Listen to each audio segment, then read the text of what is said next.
네, 안녕하십니까. 김정민의 그레이트 게임입니다. 오늘은 제가 현재 한국에 없고 우즈베키스탄에 가 있는 관계로 녹화로 스트리밍 방송을 하게 됐습니다.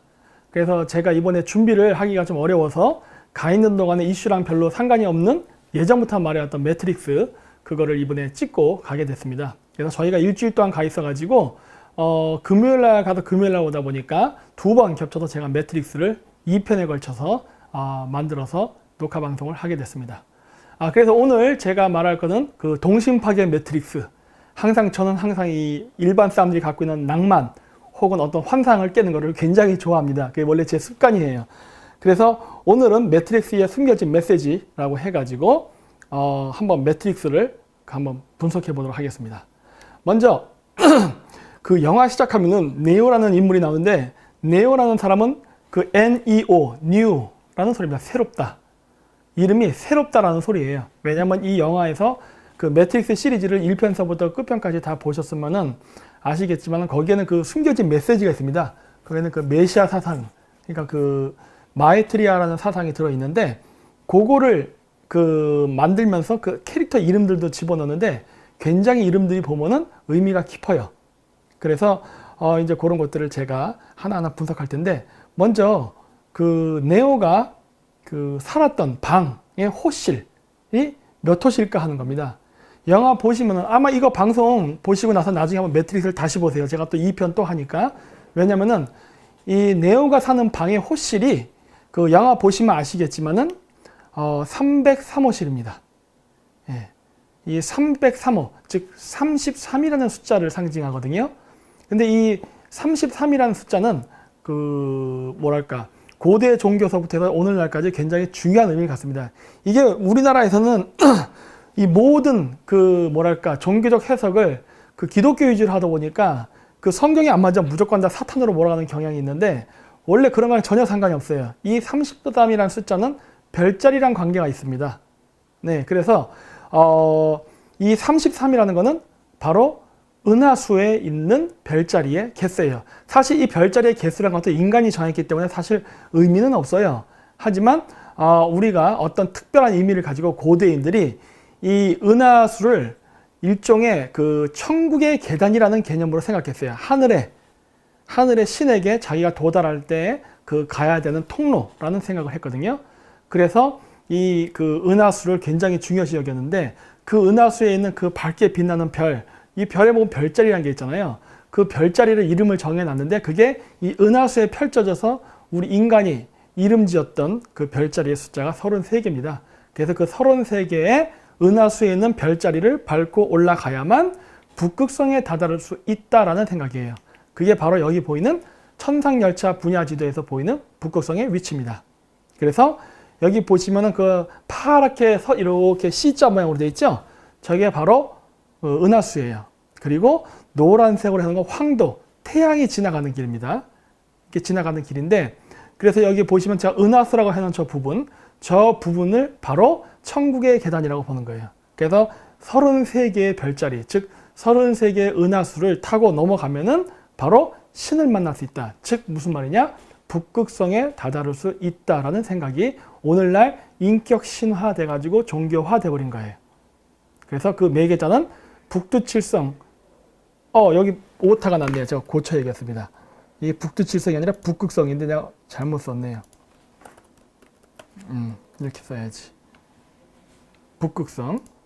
그래서 북극성과 그 다음 북두칠성. 그래서 우리나라에서 사람들이 착각하는 게 그 민족 종교에서는 그 신을 하느님이라 부르고 그 다음에 이제 기독교의 신을 하나님이라 부른다라 구별을 하려고 하는데 천만에만합니다. 하나님이란 말은 한국말이잖아요. 그게 언제 유태인 말에 있었어요? 하나님이란 말 자체가 한국어예요. 그리고 한국에서 말하는 신의 이름입니다. 단 하나의 유일신. 그게 뭐냐? 북극성. 왜냐하면 모든 별들이 북극성을 중심으로 돌아가기 때문에 신은 하늘에 많다예요. 그 각각의 별자리들을 신격화시켰거든요.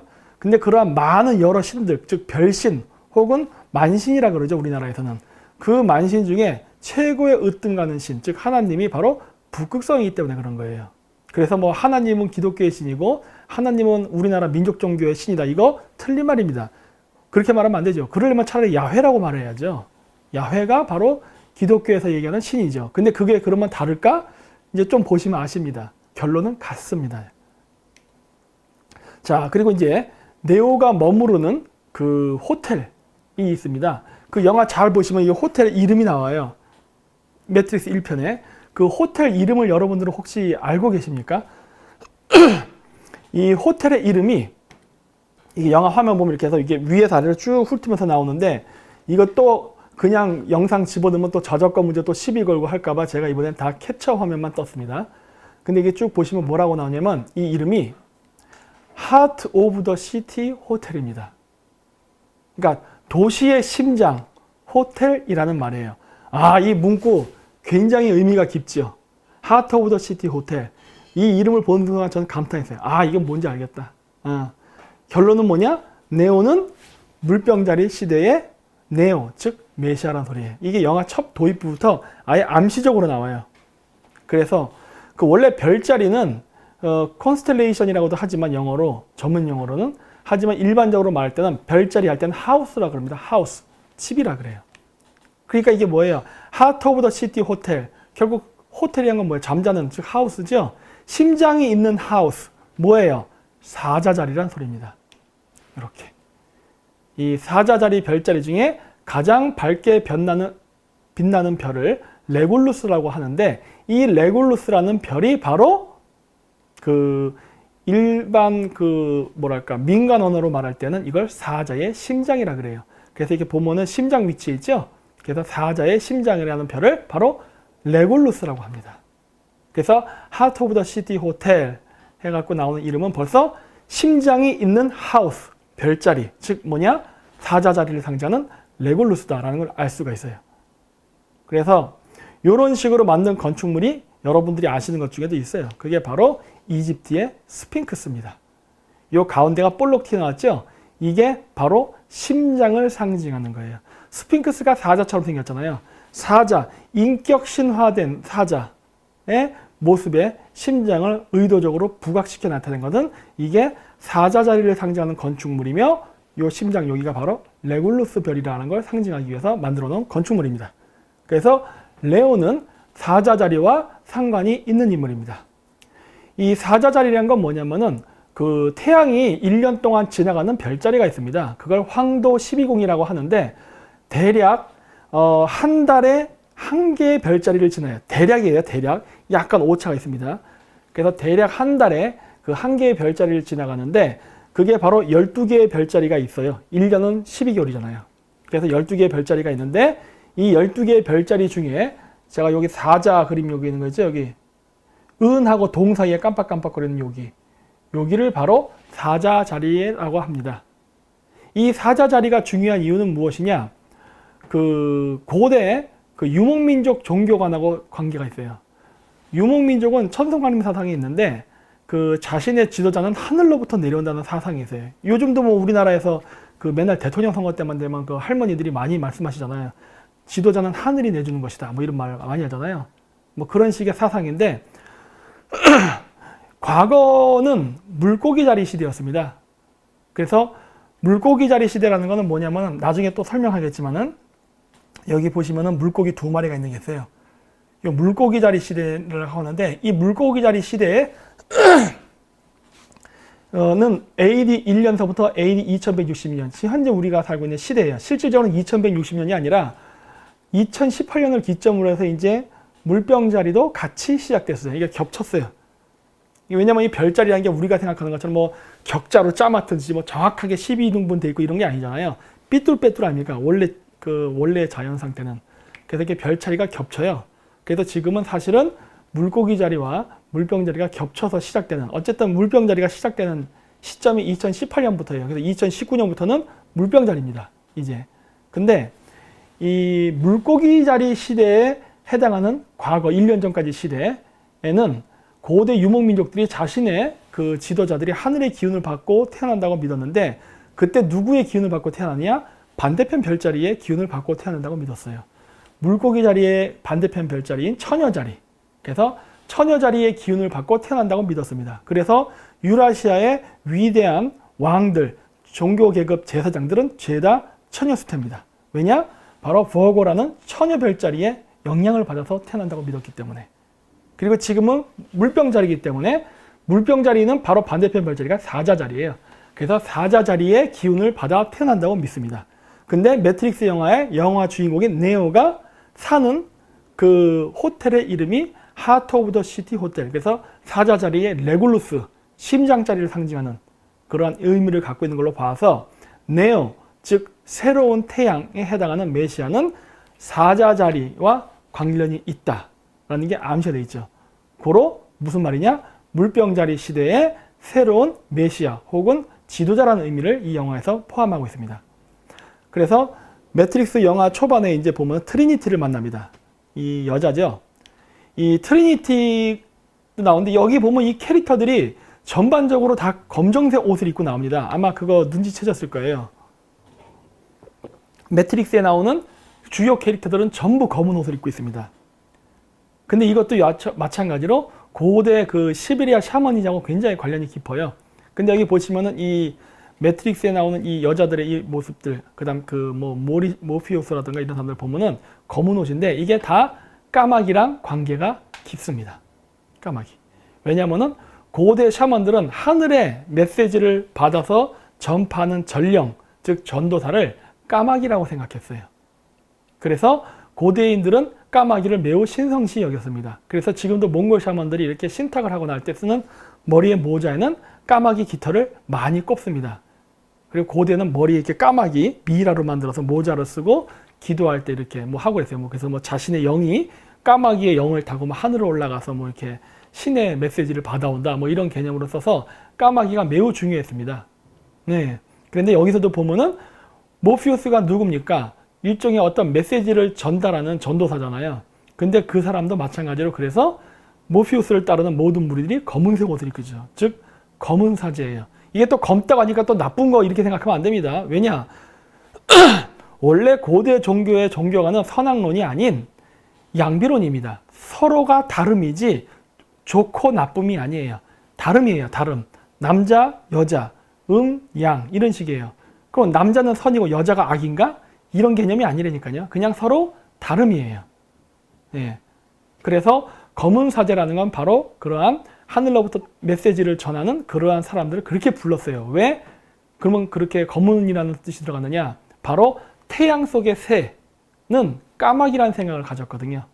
그래서 이 새가 태양과 인간을 왔다 갔다 하는 새는 태양에 새카맣게 따서 까매졌다고 생각했기 때문에 바로 신의 전령이라는 의미로서 검은색 까마귀를 숭상했던 것입니다. 그게 나중에 가면 이제 여러 가지로 변합니다. 왜냐하면 유목민족이 여러 지역에 흩어져서 살았기 때문에 자기가 사는 지역에서 흔하게 볼 수 있는 새를 기준으로 하다 보니까 나중에는 까마귀, 비둘기, 제비, 까치, 거위, 백조 등등으로 여러 가지로 변해요. 그냥 그래서 쉽게 얘기하면 조류다라고 이게 정의 내릴 수가 있어요. 그래서 어쨌든 새가 인간과 신을 연결하는 매개자라는 그러한 그 의미를 가지고 있고, 그래서 모피우스가 네오라는 그 주인공 캐릭터를 각성시키기 위해서 직접 나타나죠. 그런데 마찬가지로 신의 대리인이라는 어떤 그 메신저라는 의미가 있기 때문에 검은색 샤머니즘에 나오는 그런 까마귀 옷을 입은 게 아닌가 봅니다. 그래서 이렇게 몽골 샤머니즘에 보면 이렇게 입죠. 이 머리에 이 탁탁 꼽은 거 있죠? 이게 바로 다 까마귀 털이에요.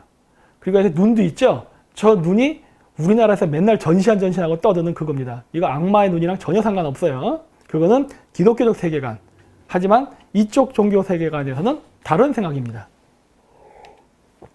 그래서 최초에는 까마귀, 즉 새를 그냥 쓰다가 인간의 문명이 점점 발달하면서 어떻게 되느냐? 그 까마귀가 아니라 거기에 인간의 모습이 입혀집니다. 그러니까 원래 최초의 그 종교가는 별이었어요. 별. 모든 신들은 별이었습니다. 그랬는데 인간이 점점 과학기술이 발달하면서 자연을 지배할 정도로 힘이 강해지기 시작하자 그 신의 이미지에 인간의 모습을 입히기 시작해요. 그러다 보니까 하늘과 인간을 연결하는 메시지, 즉 전령, 이런 그 천사들이 인간의 모습에 새의 날개를 단 형태로 나타나기 시작합니다. 그게 이제 언제부터냐면, 물론 샤머니즘에도 있어요. 그 아메리칸 인디안 샤머니즘 이거 제천 행사할 때도 이 날개를 달고 인디안들이 춤을 춥니다. 그리고 이제 이쪽 우리 구대륙 쪽에서는 바로 조로아스트교, 배화교에서 보면은 그 날개 달린 인간, 즉 천사 개념이 최초로 나타나죠.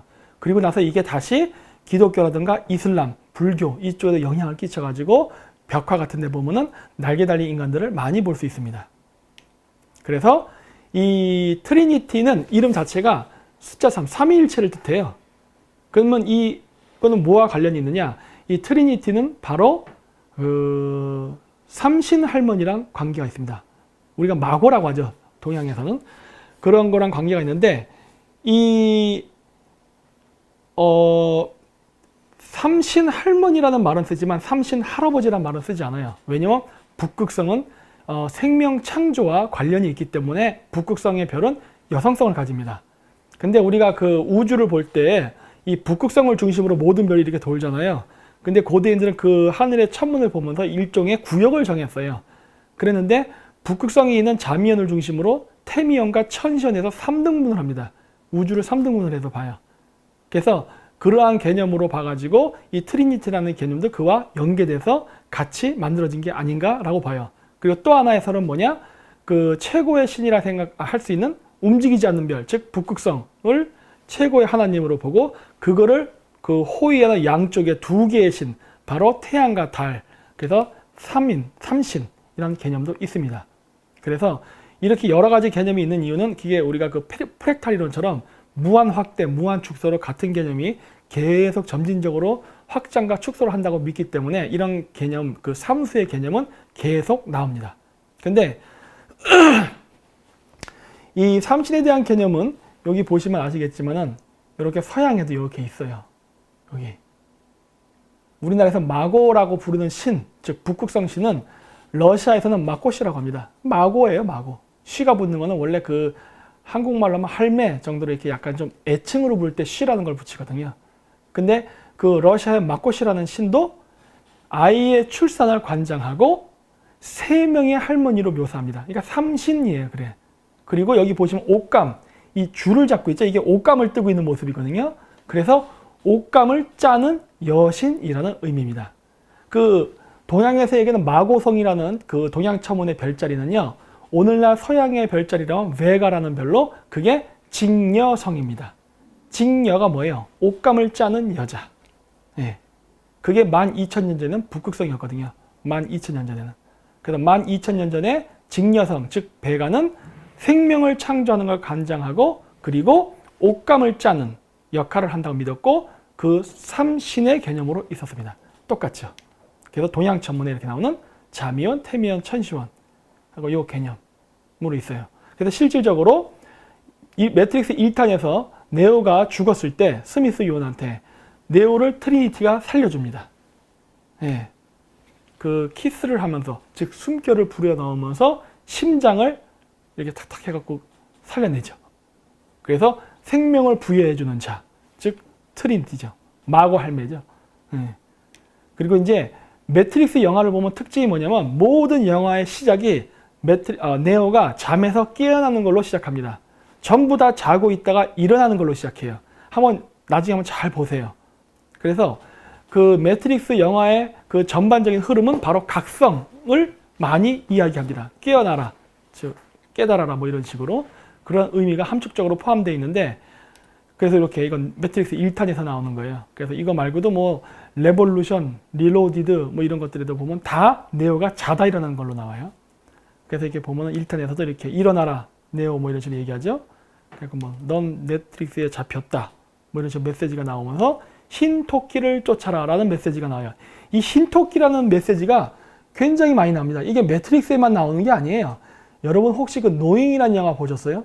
KNOWING, 노잉이라는 그 영화가 있는데 그게 뭐냐면 지구가 종말을 다가왔을 때 외계인들이 그 특별히 선발된 남자아이와 여자아이를 데려다가 인간이 살 수 있는 다른 별로 이주시켜서 다시 인류를 종속시킨다는 그런 영화인데 거기도 보면 영화 시작과 끝에 토끼가 나옵니다. 예. 그래서 토끼가 여러 번 나와요. 그거 말고도 또 여러 영화에서 많이 나오는데 이 토끼가 상징하는 바가 있어요. 그리고 이제 그 토끼로 많이 유명한 게 바로 이상한 나라의 앨리스죠. 이상한 나라의 앨리스 영화 그 애니메이션이죠. 그거 보면은 앨리스라는 여자애가 그 토끼를 보고 쫓아가다가 어떤 토굴에 들어갔다가 어떤 이상적인 어떤 뭐 환상의 세계 뭐 그런 걸 본다는 그런 주제잖아요. 근데 이 이상한 나라 앨리스의 이 영화 보면은 애니메이션을 보면 여기 보면 토끼가 나오고 시계가 나오고 버섯이 나오고 여자아이가 나오고 쌍둥이가 나오고 고양이가 나오고 막 그래요. 아, 이걸 보면은 이게 천문이구나 하는 걸 알 수가 있어요. 천문이구나. 예. 이거 별자리를 인격화시키는 거거든요. 왜냐면 인간이 별을 봤을 때 잘 모르겠잖아요. 일반 사람들이 봤을 때는. 그래서 저거를 이 별자리에 대한 지식을 보다 쉽게 전파하기 위해서 이렇게 동화 같은 이야기를 만들었거든요. 그 중에 하나가 이상한 나라의 앨리스인데 여기다 보면 토끼를 쫓아가는 여자아이의 모습으로 나옵니다. 예. 근데 이거 상당히 의미가 있어요. 이게 또 우리나라에서는 또 이거 토끼 나오고 막 이러면 또 뭐 아이시스에서 뭐 사탄 나오는데 전혀 그런 거랑 상관이 없습니다. 말했듯이 이거는 바로 유목민족의 샤머니즘 문화에서 영향을 받은 거예요. 바로 몽골의 전통 그 집인 게르가 있는데 이 게르 오른쪽 그림이 뭐냐면 이 게르를 위에서 내려다 봤을 때의 모습이에요. 이게 보면은 그 몽골의 그 게르는 하나의 우주라는 관념이 있습니다. 우주. 그래가지고 동그랗게 만들어서 그게 우주라고 보는 거예요. 그래서 우주의 가운데의 중심축에 그 카자고는 샹으락이라고 하는 구멍 뚫린 거 있어요. 그 태양을 상징하기도 하거든요. 그거를 중심으로 좌우에 남녀가 배치되죠. 이런 식으로 침대를 놓는데 그 하나의 우주의 개념으로 보기 때문에 가운데 태양에 해당하는 요 가운데 보면 모닥불이 보이실 거예요. 그 모닥불, 즉 태양을 중심으로 해서 12간지, 즉 황도 12궁의 별자리를 묘사합니다. 자축, 인묘, 진사오미, 신유술해 해가지고 묘사를 하는데 이 보시면은 이 그 몽골 천막 집에 보면은 이 왼쪽에 닭의 그림이 있죠. 여기가 바로 정서 방향인데 여기는 남자가 자는 침대입니다. 그리고 이 오른쪽에 토끼가 그려져 있죠. 깜빡깜빡 제가 표시해놨는데 이쪽 오른쪽 침대가 바로 그 여자가 자는 침대예요. 여기가 묘, 즉 토끼의 자리입니다. 자축인묘, 정동 방향이에요. 정동 방향. 이쪽이 바로 여자가 잠자는 위치예요. 그래서 지금도 이렇게 보면은 이게 그 몽골 전통 가옥인데 옛날같이 12간지에 맞춰서 물건을 배열하는 일은 지금은 없습니다. 많이 사라졌어요. 하지만 지금도 여전히 변함없이 남자 침대와 여자 침대는 좌우가 이렇게 정해져 있습니다. 이렇게. 그래서 여자 침대가 들어가서 오른쪽이에요. 즉 동쪽 방향입니다. 동쪽은 바로 어디냐? 태양이 뜨는 위치예요. 그래서 태양과 여성을 동일시합니다. 예. 그래서 새와 태양과 그 동쪽 방향을 동일시해요. 왜냐하면 하늘로부터 내려오는 메시지, 즉 전령은 여성성을 예전엔 가졌었어요. 여성성을. 왜냐하면은 동쪽 방향, 해가 뜨는 방향은 여성, 즉 태양이거든요. 왜 그러면 태양이 여성성을 갖느냐? 고대인들은 태양과 달이 겹치는 거, 이클립스라고 그러죠. 이 일식 혹은 월식인데 이거를 하늘에 남성신과 여성신이 서로 섹스를 한다고 믿었어요. 그러면 임신을 할 거 아니에요. 그 임신을 해서 태어나는 그 별이 무엇이냐? 금성이라고 믿었습니다. 바로 태양의 궤도에서 가깝게 돌고 있는 별. 그래서 이 금성을 달과 태양이 서로 성교를 해서 태어난 자식이라고 봤어요. 그래서 금성을 태양의 아들이라고 연금술에서도 부릅니다. 그리고 달은 떠나잖아요. 태양 주변에서 계속 이렇게. 왜냐면 태양을 중심으로 우리가 모든 행성들이 돌기 때문에 우리가 지구에서 육안으로 봤을 때 이 태양 주변에서 금성이 돌고 달은 떠납니다. 그렇게. 그래서 금성은 그 달은 남성성을 가지고 태양은 여성성을 가졌어요. 그래서 우리가 그 유목민족들 그 투르크 전사 얘기할 때 저도 늑대가 있지 않습니까? 이 늑대 전사를 묘사할 때 항상 달이 나옵니다. 늑대 전사하면서 태양 나오는 그림 본 적 없을 거예요. 항상 늑대 전사하면 달이 나와요. 왜? 달은 남성성을 가지니까. 태양이 여성성을 가집니다. 근데 이것도 새천년 주기에 따라서 남성, 여성, 남성, 여성으로 바뀌어요. 이번 세기에는 남성이었지만 다음 세기는 여성성을 갖습니다. 그래서 동쪽 방향은 바로 태양, 여자를 상징하고 이 옛날 때는 이 침대가 여자 쪽 침대가 더 컸어요. 왜냐하면 남자가 이렇게 이 게르 집안에서 자다가 이게 남녀가 서로 이렇게 잘 때에는 여자 쪽 침대로 넘어왔습니다. 왜? 생명의 은폐는 태양이 뜨는 동쪽, 바로 빛의 기운을 받아서 태어난다고 믿었기 때문에. 그래서 바로 토끼는 섹스를 상징합니다. 다산의 상징이기도 하죠. 그래서 미국의 플레이보이 잡지에서도 이렇게 플레이보이라고 해놓고서 토끼가 나옵니다. 바니걸스 이런 거 많이 나오죠. 이게 바로 섹스의 심볼이에요. 그리고 이러한 전통은 어디서 왔느냐? 고대 유라시아 샤머니즘에서 온 겁니다. 이게 바로 스키타이의 전통이에요. 예. 그래서 바로 이렇게 떠오르는 동쪽 태양을 상징하죠. 그래서 follow the rabbit, 동쪽을 따라가라 라는 소리거든요. 동쪽으로 가라. 뭐 닮아가 동쪽으로 간까당 뭐 이런 식으로 follow the rabbit이라는 말은 뭐냐? 태양을 따라가라는 소리예요. 태양을 따라가라. 네. 그래서 이제 그 영화에 보면은 이 여자애가 또 토끼 문신을 했어요. 이상한 나라의 앨리스에서도 여자애가 토끼를 따라갑니다. 그래서 토끼와 태양과 여자가 항상 같이 나와요. 이렇게 세트로. 그렇죠? 일관된 패턴으로 나타납니다. 그래서 저 여자의 그 문신이 돼 있잖아요. 그래가지고 이 여자 문신을 보고 따라가죠. 그래서 이제 뭐 그 네오가 앞으로 그 메시아가 될 것이라는 암시가 이렇게 영화 이게 초반에서도 이렇게 대화 속에 나옵니다.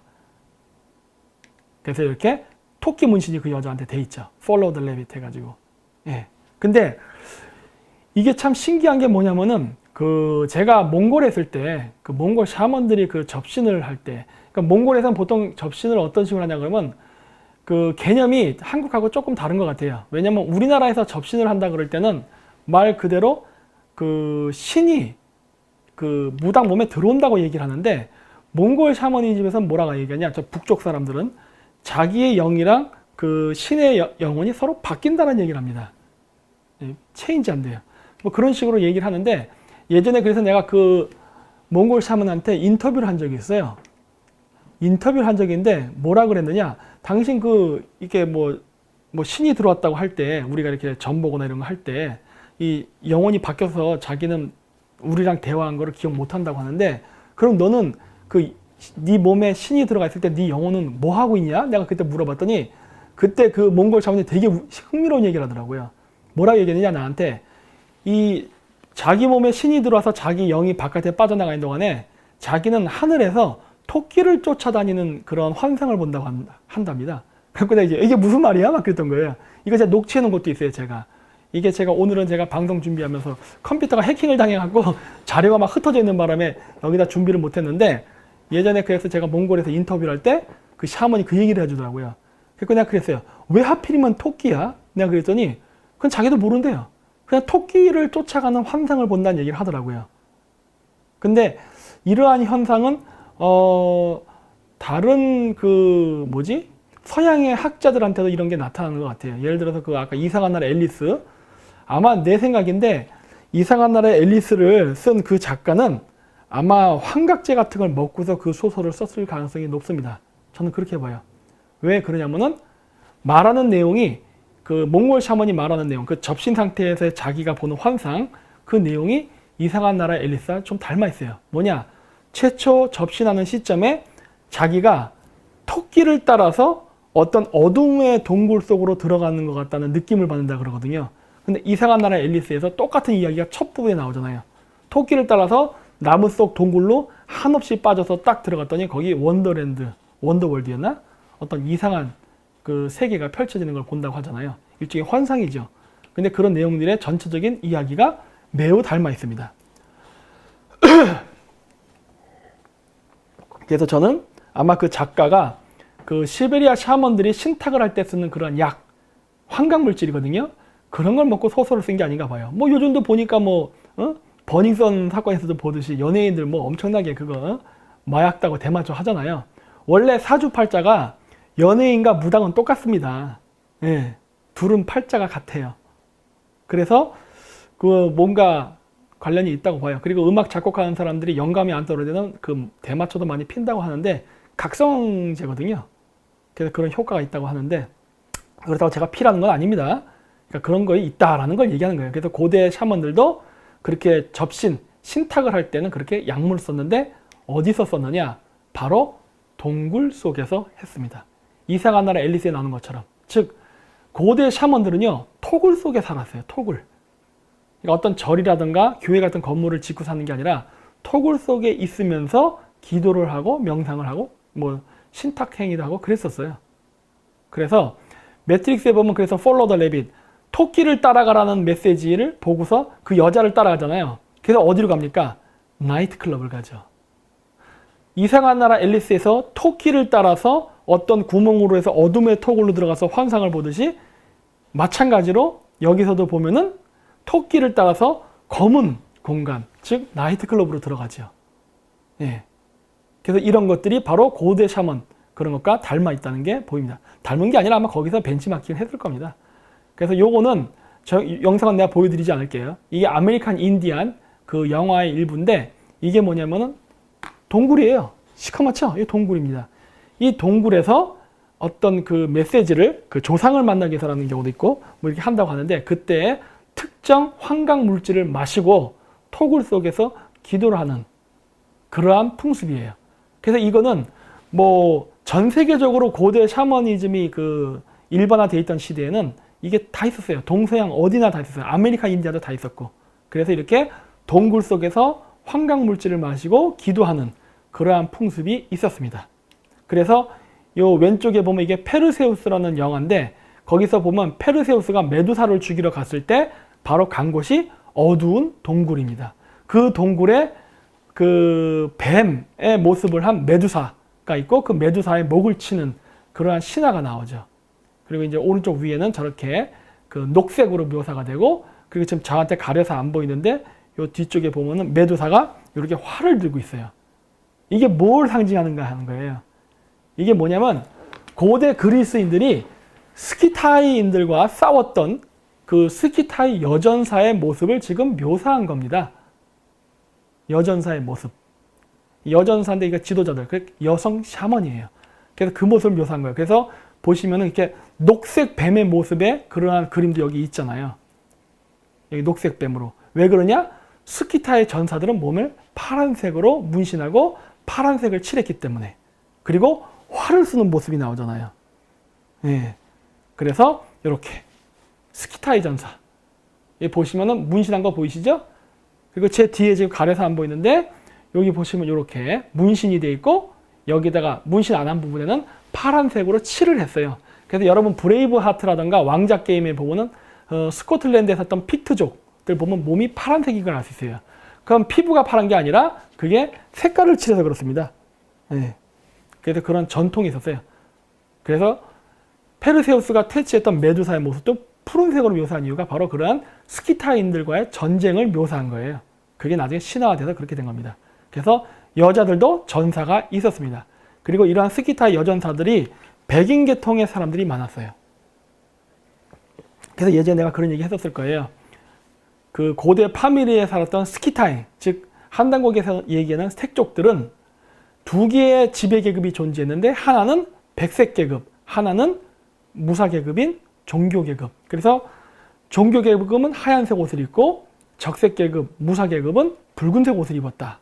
그래서 두 개의 그 지배 계층이 있었고 이게 나중에 우리나라에서는 조선시대에 와서는 문반과 무반, 그래서 양반이라는 지배층으로 변이돼서 이 전통이 내려왔죠.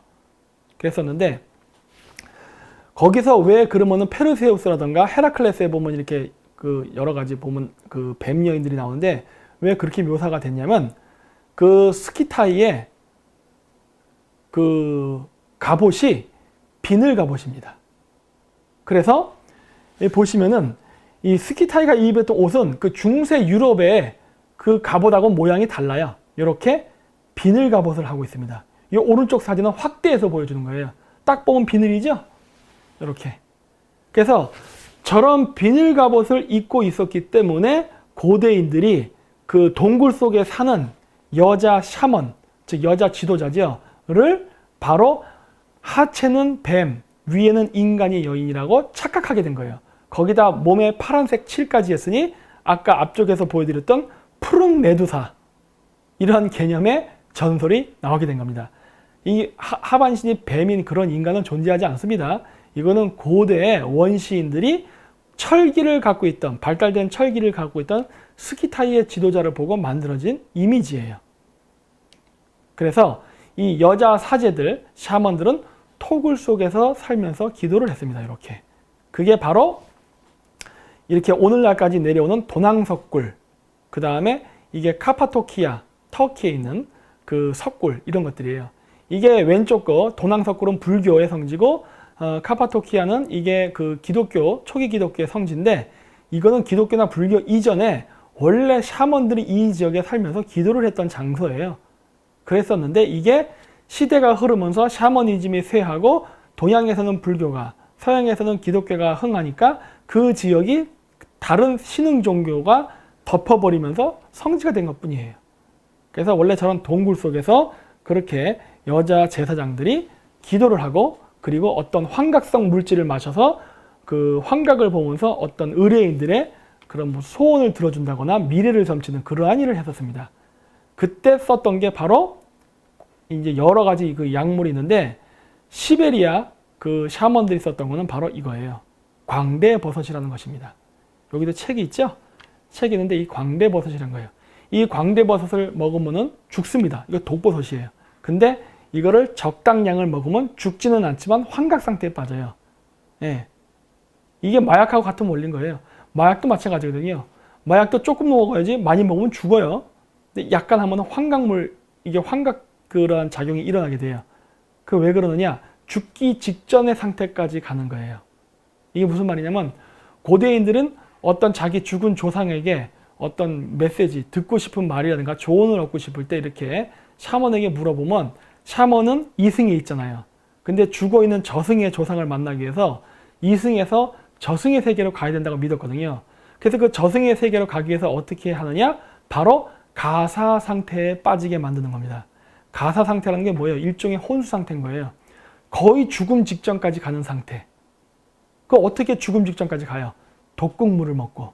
근데 독극물을 너무 많이 먹으면 죽으니까 거의 치사량까지 먹는 거예요. 거의 죽음에 간당간당한 상태까지. 그러면 어떻게 된다? 혼수 상태에 빠지면서 그 상태에서 자기가 환영을 보면서 거기서 저승의 세계로 자기 영이 가서 조상을 만나서 뭐 대화를 한다라고 믿었던 거예요. 근데 이제 그 죽음의 상태에 가게 되면 인간의 몸은 자체적으로 그 엔돌핀이 돕니다. 그래가지고 어떻게 되느냐? 그 사자한테 어떤 사슴이 물려서 먹잇감이 돼서 죽을 때 있잖아요. 이럴 때가 되면은 몸에서 엔돌핀이 나면서 고통을 줄여준다 그래요. 왜냐?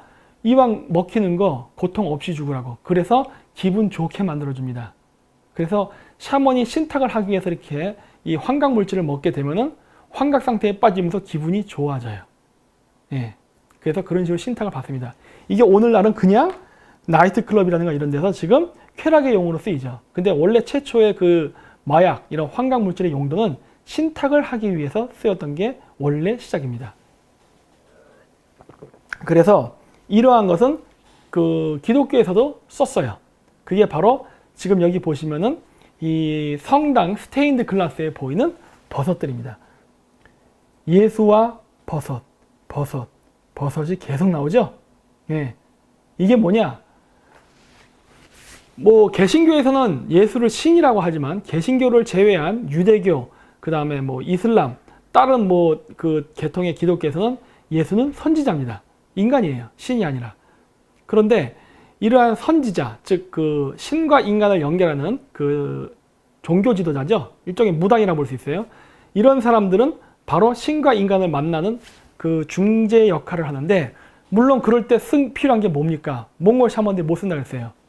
독버섯. 근데 이러한 문화는 당연히 기독교에도 이렇게 존재합니다.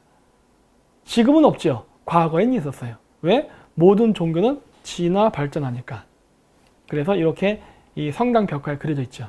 그래서 이러한 전통은 굉장히 오래됐어요. 기독교 이전부터 했던 이러한 그 고대 그 그리스라던가, 그 다음에 이게 몽골 샤먼입니다. 이것도 그리스예요. 이런 식으로. 그리고 심지어 바티칸의 추기경의 의상에까지 그 영향을 끼쳤죠. 왜? 독버섯이야말로 인간과 신을 연결하는 매개자의 역할을 한다고 믿었거든요. 그러니까 추기경이 어떻게 옷을 입는 거예요? 독버섯처럼 입는 거예요. 왜? 자기가 신과 인간을 연결하는 종교 지도자라는 의미가 있으니까.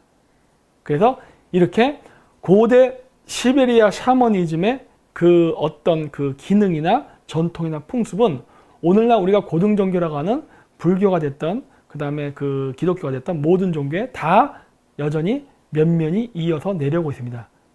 예. 그래서 이게 오늘날 현대판 산업화 사회가 되면서 이게 비즈니스화 되면서 바뀝니다. 부정적으로 바뀐 건 마약 거래예요. 근데 좀 긍정적으로 바뀐 게 바로 커피 산업입니다. 스타벅스 로고 마크가 저게 사이렌이라는 그 여신이에요. 하반신은 물고기, 위에는 인간 여인의 모습. 이제 여러분 제가 이 모습을 보여주면은 이게 결코 인어가 아니라는 걸 인지하실 수 있을 겁니다. 바로 중앙아시아에 살던 스키타이 여전사의 모습이에요. 즉 여자 샤먼입니다. 여자 샤먼이 뭐 한다고 했어요? 토굴 속에서 기도를 하고 산다 그랬죠? 그래서 예전에 제 그 탱그리 신화 역사 강의 들으신 분은 아실 거예요. 헤라클레스가 스키타이의 영역인 동쪽의 땅으로 왔을 때 어떤 토굴에 들어갔더니 하반신은 뱀의 모습을 하고 있고 상반신은 여자인 사람을 만났다라는 기록이 있다라는 게 있었잖아요. 헤로도토스에 있습니다. 그 역사라는 책에. 그런데 스타벅스가 왜 그런 사이렌이라는 마크를 차용했느냐? 여자 샤먼이 토굴에서 환각성 물질, 즉 각성제를 마시는 그런 일을 했었거든요. 그게 바로 우리가 오늘날 마시는 커피 문화예요. 그래서 카페는 어둡습니다. 뭐 요즘 카페는 밝은 데도 있어요. 하지만 옛날 전통적인 카페는 아늑한 분위기를 만든다 그래서 어둡게 인테리어를 합니다. 조명이 좀 어두워요. 지금 저희 사무실처럼 뭐 형광등 쓰고 이렇게 밝게 해갖고 막 커피를 마시지 않고 은은한 조명을 해갖고 커피를 마십니다. 왜? 커피도 일종의 각성제니까. 그래서 스타벅스가 바로 이런 고대 여자 샤먼들이 토굴에서 그 환각물질 먹고 이런 것들에 대한 각성제죠. 그런 전통을 오늘날 이렇게 음료 문화로 만든 게 커피 문화입니다. 그리고 전시안이 나오죠. 이 또 전시안 나오면 또 막 개거품 물고 난리가 나죠. 막 사탄의 눈이 나고. 하지만 전혀 그런 거랑 상관없습니다. 제 강의를 많이 보신 분들은 아실 거예요. 이 전시안이라는 것은 매트릭스 이제 영화에 나옵니다. 이 토굴에 들어갔더니 이제 트리니티가 접근을 해요. 그래가지고 이제 뭐 안녕 내어서 날 어떻게 알지? 그러니까 난 널 잘 알아. 그들이 널 보고 있어. 항상 주시하고 있다. 라는 이야기를 하면서 나오는데 이제 여기서 나오는 이 주시자들은 누구냐? 스미스 요원이죠. 그래서 나오는데 얘네들이 바로 우리가 오늘날 얘기하는 전시안이라는 개념의 이미지예요. 근데 이 전시안은요. 사탄의 상징하고는 전혀 상관이 없어요. 이거는 고대 이집트 신앙에도 나오고 우리나라에도 있습니다. 이게. 그리고 시베리아 샤머니즘에도 있고. 그래서 여기 보시면은 전시안이 일각에서는 이 문양이 사탕 숭배의 의미를 가지고 있다고 주장한다. 일부 몰지각한 문화 콘텐츠 제작자들에 의해 대중매체에서 무분별하게 사용되고 있다고 한다라고 하는데 뭐 많이 쓰여요. 많이 쓰입니다. 그래서 저거 1달러 지폐, 피라미드에 있는 눈 저거 나오면 막 전시안 막 으아 하고 막 개거품 품는데 전혀 그런 거랑 상관없습니다. 이 바로 전시안이 무엇이냐? 북극성입니다. 자, 천문 들어볼게요. 이건 천상열차 분야지도, 우리나라에서 만든 거죠. 천상열차 분야지도인데 저 파랗게 칠해놓은 게 바로 은하수입니다. 은하수가 있고 은하수 위에는 북극성이 있다 했잖아요. 요 빨갛게 쳐놓은 게 바로 황도, 태양이 지나가는 길이에요. 그래서 은하수와 황도, 태양이 지나가는 길에는 저 두 개의 접점이 있습니다. 만나는 지점이 있어요. 그 부분을 하나는 골드게이트, 하나는 실버게이트라고 부르는데 그 가운데에 바로 북극성이 존재합니다. 여기. 그래서 이 황도와 은하수가 지나가는 그 접합 부분의 이 모양이 이렇게 뭐랄까 다이아몬드? 어쨌든 기다란 타원형 모양을 하고 있죠. 그 가운데 북극성이 있어요. 그래서 눈처럼 보입니다. 그래서 이걸 전시안이라고 부르는 거예요. 그래서 여러분들 전시안을 묘사할 때는 눈을 두 개로 그리지 않습니다. 눈을 하나로 그립니다. 왜냐? 전시안은 곧 북극성이기 때문에. 왜냐? 낮에는 태양이 뜨고 밤에는 달이 뜹니다. 즉 밤에는 태양이 없고 낮에는 달이 없어요. 그래서 태양과 달은 반쪽씩밖에 볼 수가 없는 거예요. 하지만 북극성은요. 하늘에 계속 떠 있습니다. 그래서 여러분들이 북극성을 볼 수가 있어요. 물론 낮에는 태양빛이 강해서 북극성의 그 별이 안 보이지만 안 보인다 해서 안 떠 있는 게 아니라 항상 우리 머리 위에 떠 있어요. 밤에는 이제 어두우니까 잘 보이고, 그래서 우리를 365일 동안 주시하고 감시하는 별, 즉 전시하는 북극성을 상징합니다. 그래서 북극성을 상징할 때는 하나의 눈으로 묘사해요. 그래서 여러분 그 좋아하는 마블 있죠? 어벤져스. 거기에 보면은 그 오딘이란 신이 나오잖아요. 근데 오딘이란 신이 어떻게 나옵니까? 애꾸눈으로 나옵니다. 왜 애꾸눈이에요? 최고의 지도자, 아스가르드의 최고의 지도자, 유일한 하나의 신이죠. 하나님이죠. 그러니까 오딘이란 말이 뭡니까? 러시아 말로는 아진, 그래서 뭐야? 하나라는 말이에요. 오딘은 우크라이나로 숫자 1을 상징합니다. 그래서 오딘이란 말은 1, 즉 하나님이란 소리예요. 즉 북극성을 상징하죠. 그러다 보니까 눈을 하나로 묘사합니다. 그리고 나중에 오딘이 죽은 다음에 토르가 이제 그 계승을 하잖아요. 근데 그때쯤에 어떤 일이 발생합니까? 토르가 눈깔이 하나 날아가죠. 그래서 애꾸눈으로 나오기 시작해요. 왜? 오딘이 죽고 토르가 다음에 그 정권을 물려받고, 즉 그 다음에 하나님이 되니까 어떻게 돼요? 전시한, 즉 북극성을 상징하는 의미로서 눈이 하나 없는 애꾸눈으로 나오는 겁니다. 네? 이렇게 되는 거예요. 그래서 여러분들이 뭐 전시한 뭐 사탄하고 막 개거품품고 난리치고 인터넷에 막 악마의 뭐 어쩌고 해놓고서 헐리우드 마블 시리즈 하면 또 가서 헤헤하고 보고 그래요. I love you 오딘 그러고. 난 그러면 이렇게 생각하는 거예요. 미쳤구나예요. 이게 이거 같은 건데 왜 이거는 사탄이고 이건 왜 아니지? 똑같은 건데? 이렇게 되는 거거든요. 그래서 그게 바로 원래는 별인데 이거를 인격 신화하면서 인간의 모습의 신으로 만들어진 거지, 원래 그게 신이 아니라니까요. 원래 고대인들이 생각했던 신의 모습은 별입니다. 별 그 자체예요. 그래서 이렇게 전시안을 이렇게 묘사하는 것 뿐인 거예요. 그래서 감시의 별이라고 그러죠. 그래서 이 북극성, 즉 이 하나로 빚은 하나님이라는 별은 이 천문적 의미로도 창조와 파괴를 동시에 주관한다고 믿어요. 이 개념은 마찬가지로 기독교에도 있고 당연히 힌두교 종교에도 있습니다. 힌두교에서 최고의 신이 브라흐마입니다. 즉 우주 그 자체예요. 야훼죠, 야훼. 야훼가 뭐예요? 우주. 네, 우주거든요, 우주. 그런데 이 브라흐마라는 신은 세 개의 신의 개념으로 나뉩니다. 그게 바로 파괴의 신인 시바와 창조, 평화의 신인 비신으로 나뉘어져요. 그래서 이 브라흐마라는 신은 북극성을 상징하는 이러한 별이에요. 그래서 북극성을 뭐라 그런다고 했죠? 우리가 삼신할머니. 그래서 브라흐마의 얼굴이 세 개가 있습니다. 삼신이에요. 그래서 브라흐마는 바로 북극성, 즉 하나님이란 별을 상징해요. 물론 하나님이지만 삼위일체, 세 개가 하나로 뭉쳐서 하나의 신의 개념으로 보는 거거든요. 그래서 이렇게 생명을 창조와 파괴를 동시에 주관한다 해서 이미지가 됐는데 힌두교에서도 마찬가지로, 그래서 브라흐마가 이렇게 시바, 즉 여기 보면은 시바는 원래 부와 행복, 길조를 의미하는 신이었으나 나중에 파괴의 신이 됐다 해서 파괴, 생명을 창조하기도 하고 파괴하기도 한다고 믿는 거거든요. 그게 바로 우리 매트릭스 영화에서 나오는 바로 아키텍트입니다. 파괴하고자 하죠. 그리고 비신우, 창조와 평화를 유지하려고 하는 신, 매트릭스에서는 오라클로 묘사되는 거예요. 그래서 네오라는 인물에게 한쪽은 파괴를 명령하고 한쪽은 그 재생을 명령하죠. 그래서 매트릭스 2탄인가에 보면은 그 네오가 아키텍트를 만났을 때 그 아키텍트, 그 건축가가 그 말을 하잖아요. 너는 둘 중에 하나를 골라야 된다. 트리니티를 살릴래? 아니면 세상을 살릴래? 하나는 죽는다. 선택해라. 이 얘기 하잖아요. 그런 얘기가 나와서 시바라는 파괴의 신과 비시누라는 창조의 신이 바로 브라흐마라는 신에게 함께 있다라고 해서 힌두교에서는 삼신이라고 그러고, 이게 바로 북극성에서 얘기하는, 우리나라가 얘기하는 삼신할매라는 민간신앙입니다. 그래서 이렇게 전시안이라는 것은 바로 그런 걸 뜻해요. 북극성 별을 상징합니다. 근데 이게 그러면은 과연 미국에서 만든 게 최초냐? 아닙니다. 요거는 에콰도르에서 발견된 아메리칸 인디오의 유물이에요. 이게 라마나산에서 발견된 유물인데 똑같이 생겼죠? 똑같이. 네? 이게 사탄이라고 전혀 상관없어요. 이게 바로 하나님, 즉 북극성 신앙을 묘사하는 방식입니다. 방편이에요.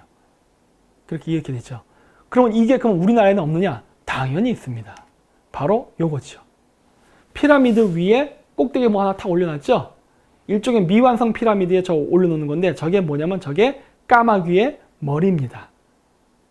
까마귀의 머리. 우리가 보통 전시안을 묘사할 때 이 피라미드에 태양을 겹쳐서 묘사하죠? 우리나라 신앙의 태양 속에 뭐가 있다 생각해요? 까마귀. 그래서 피라미드 위에 태양 혹은 까마귀를 올려놓습니다. 태양, 까마귀, 여자는 같은 개념이라고 했잖아요. 동쪽 방향에 해 이렇게 해서. 그래서 보시면 이렇게 봐도 이렇게 기역자로 생긴 게 새 머리처럼 보이죠? 그래서 요 왼쪽에 있는 거는 그 김유신이 화랑들을 데리고 수련했다는 노고단에 있는 제단입니다. 그리고 오른쪽 그림은 제주도에 있는 거욱대예요. 거욱 뭐예요? 까마귀. 그래서 제 까마귀 머리를 상징해요. 피라미드 위에는 새, 눈 이걸 상징하는 거예요. 그렇죠? 그래서 노고단이라 써 있죠. 그래서 그 전시안을 상징하는 피라미드는 우리나라에도 있어요. 그래서 내가 웃기는 소리 하지 말라고 하는 거예요. 맨날 피라미드만 나왔다면 전시안 나왔다면 뭐 김 박사님 혹시 뭐 일루미나티세요? 프리메이슨이세요? 막 이러는데 웃기는 소리 하지 말라는 거예요. 좀 전통, 그 다음에 천문학에 대한 그 지식을 가지고 얘기하라는 거예요. 네? 여기서 보면 늙을 노자에 이렇게 고말 때 고자를 썼잖아요. 노고단이라 썼는데 이게 왜 노고라 썼냐? 늙은 고, 이게 마고 할매를 나타내는 거예요. 마고 할매. 삼신. 그쵸? 똑같죠? 동서양이 구별이 없습니다. 하나님은 삼위일체로서 하늘에 존재한다는 개념이에요. 그래서 생명을 창조와 파괴한다. 인간을 창조하기도 하지만 인간을 심판하기도 한다. 뭐 이거 똑같잖아요. 샤머니즘과 기독교와 힌두교, 불교가 뭔 차이가 있습니까? 다 똑같지. 그쵸? 같은 개념인 거예요. 이걸 갖다 우리나라 거는 또 사탄이라 그러고 부수면은 그 사람은 정신병자입니다. 같은 개념이에요. 어떻게 표현하느냐의 차이기 때문에. 그리고 또 제가 김해 김씨 아닙니까? 우리 가야의 무덤들 이렇게 피라미드로 만들죠. 물론 고구려도 만들어요. 이렇게. 그리고 이렇게 만드는 사람들이 또 있죠. 바로 일본의 천황가지요. 그래서 내가 맨날 농담식으로 얘기하잖아요. 우리 김해 김씨 중에 가장 잘 나가는 사람은 일본 천황이다. 이런 얘기를 제가 농담식으로 많이 얘기하는데 이렇게 가야의 마지막 왕 궁형왕릉에도 이렇게 피라미드 재단이 쌓여져 있습니다. 그래서 피라미드의 전시안으로 만드는 그러한 문화는 우리나라에도 있어요. 그리고 아메리카 인디아도 있고 그다음 뭐 이제 여러 그런 단체 다 있고. 그래서 이건 뭐 사탄 뭐 이런 거랑 전혀 상관이 없습니다. 북극성 신앙이에요. 그 북극성 신앙을 이렇게 묘사한 겁니다. 그리고 이제 그 북극성에 도달하기 위해서는 은하수를 이렇게 간다고 했잖아요. 근데 이제 그 가는데 우리가 그 갈 때는 문을 통과해서 간다는 생각을 했어요. 그게 바로 천국의 문입니다. 매트릭스 2탄 리로디든가 거기에 보면 이렇게 문이 나와요. 영화 보신 분들은 아실 거예요. 이 문을 열면 다른 세계가 나타납니다. 막. 그렇죠? 그래서 그 영화에서는 문에 대해서 굉장히 집중적으로 나오는데 이 이야기도 마찬가지로 당연히 천문에 대한 이야기예요. 그러니까 고대의 별을 신으로 생각했던, 신의 세계로 생각했던 그 천문 사상. 그래서 보시면은 이 파란색으로 지나가는 게 은하수, 노란색으로 하는 게 태양이 지나가는 황로예요. 이 두 군데가 이렇게 붙어 있죠? 이 두 원이 이렇게 만날 때 교차되잖아요. 만나는 지점. 거기를 게이트라 부릅니다. 물론 게이트는 12개의 게이트가 있어요. 1년은 12개월이니까. 그리고 봄, 여름, 가을, 겨울을 나누는 4개의 게이트가 있습니다. 그게 사자, 황소, 정갈, 물병자리예요. 이렇게 있어요. 이런 게이트들이 있는데 그 중에 가장 중요하게 여기는 게이트가 바로 접합되는 두 지점, 즉 골드 게이트와 실버 게이트입니다. 그게 일본 신토에서는 이렇게 묘사되죠. 또 북두칠성. 아이고, 내가 한번 복사한 거를 계속 썼더니 여기서 이렇게 북두칠성이라 나오네요. 네. 미리 바꿔놔야지, 안 그러면 또 다음번에 강의할 때 또 실수해요. 그래서 이렇게 일본 신사를 가면은 도리라는 게 있어요. 도리, 새 아닙니까? 이 새가 있는 곳, 즉 신사예요. 근데 여기서도 보면 일본 도리 중에 바다에 있는 도리가 있습니다. 요 밑에 보시면 여기가 바다예요. 그리고 여기 태양이 있죠. 그리고 여기 도리이, 도리가 새입니다. 일본어로 한자로 쓸 때도 도리에 보면 세조자를 써요. 그래서 도리라고 부르는데 여기 보시면 도리가 그래서 삼조고 태양새를 상징해요. 근데 여기도 보시면 은하수를 상징하는 바다와 황도를 상징하는 태양이 딱 있어서 문, 게이트를 만들었죠. 골드 게이트, 실버 게이트. 일본 신사들이 개념이 있어요. 놀랍죠. 내가 조만간 일본 갈 겁니다. 일본 신토 문화를 연구하러. 일본 신토가 고대 한국 샤머니즘의 원형이거든요. 우린 잃어버렸지만은 그걸 사탄이라 그래서 우리가 스스로 부숴버렸죠. 그래서 이렇게 그 은하수를 타고 북극성으로 간다는 믿음이 있어요. 아까 얘기했죠? 그래서 이건 참고로 얘기하는 건데, 그래서 우리가 그 신의 이미지라는 거는 그 별자리랑 관계가 있다는 얘기를 많이 했지 않습니까? 그런데 지구가 이렇게 자전을 할 때 그 별이 보이는데 북극성 별이 안 움직인다고 했지만 움직입니다. 천천히 움직여요.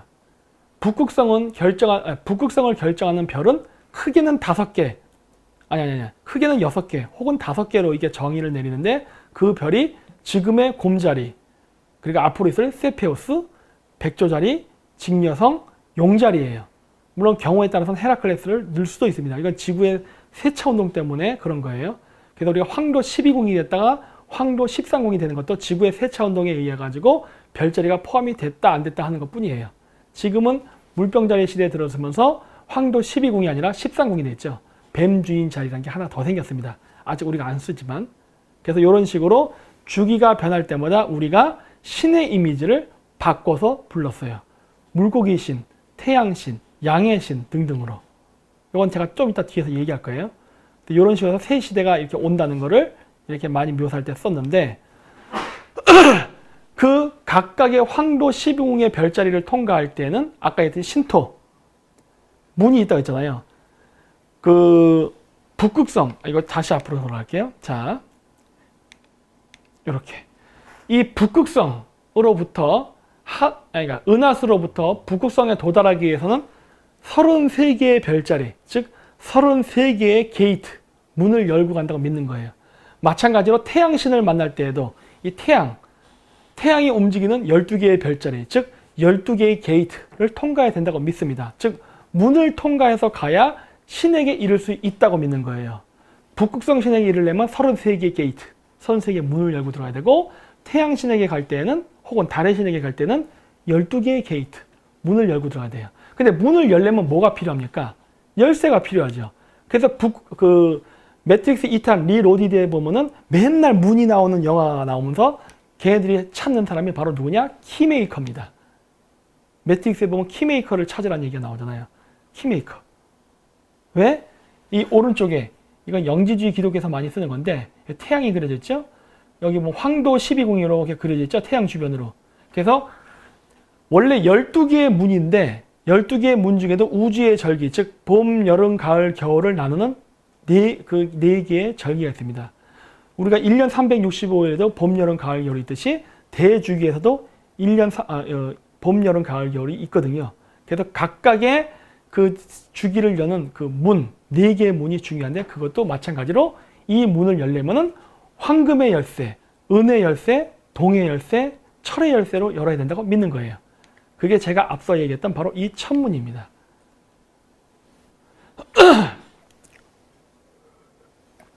그래서 우리가 살고 있는 인간의 시대는 지금으로부터 약 12,000년 전 북극성이 베가라고 써있을 때 여기 내가 노란색으로 칠했죠? 그때를 우리는 황금시대라 불렀어요. 그 이후부터 북극성이 점진적으로 용의 자리, 뭐 곰의 자리 이렇게 이동을 해갖고 이렇게 가는데 그래서 우리가 그 절기를 할 때 금은동철 이렇게 나옵니다. 봄, 여름, 가을, 겨울, 봄, 여름, 가을, 겨울. 지금은 철의 시대예요. 그래서 고구려의 국호가 최초로 건국했을 때 다물이었습니다. 그게 다물을 또 우리나라 역사학자들은 뭐 과거의 영토를 되찾는다, 따먹는다 뭐 이런 식으로 막 한국말을 갖다 붙이는데 아닙니다. 연호는 말 그대로 천문과 관련된 거예요. 그렇기 때문에 연호는 천문학적 의미에서 붙입니다. 다물은 몽골어의 쇠를 상징하는 투무르, 그 다음에 투르크어로 쇠를 말하는 티무르에서 온 단어예요. 그거의 음차로 쓴 한자 문자가 다물입니다.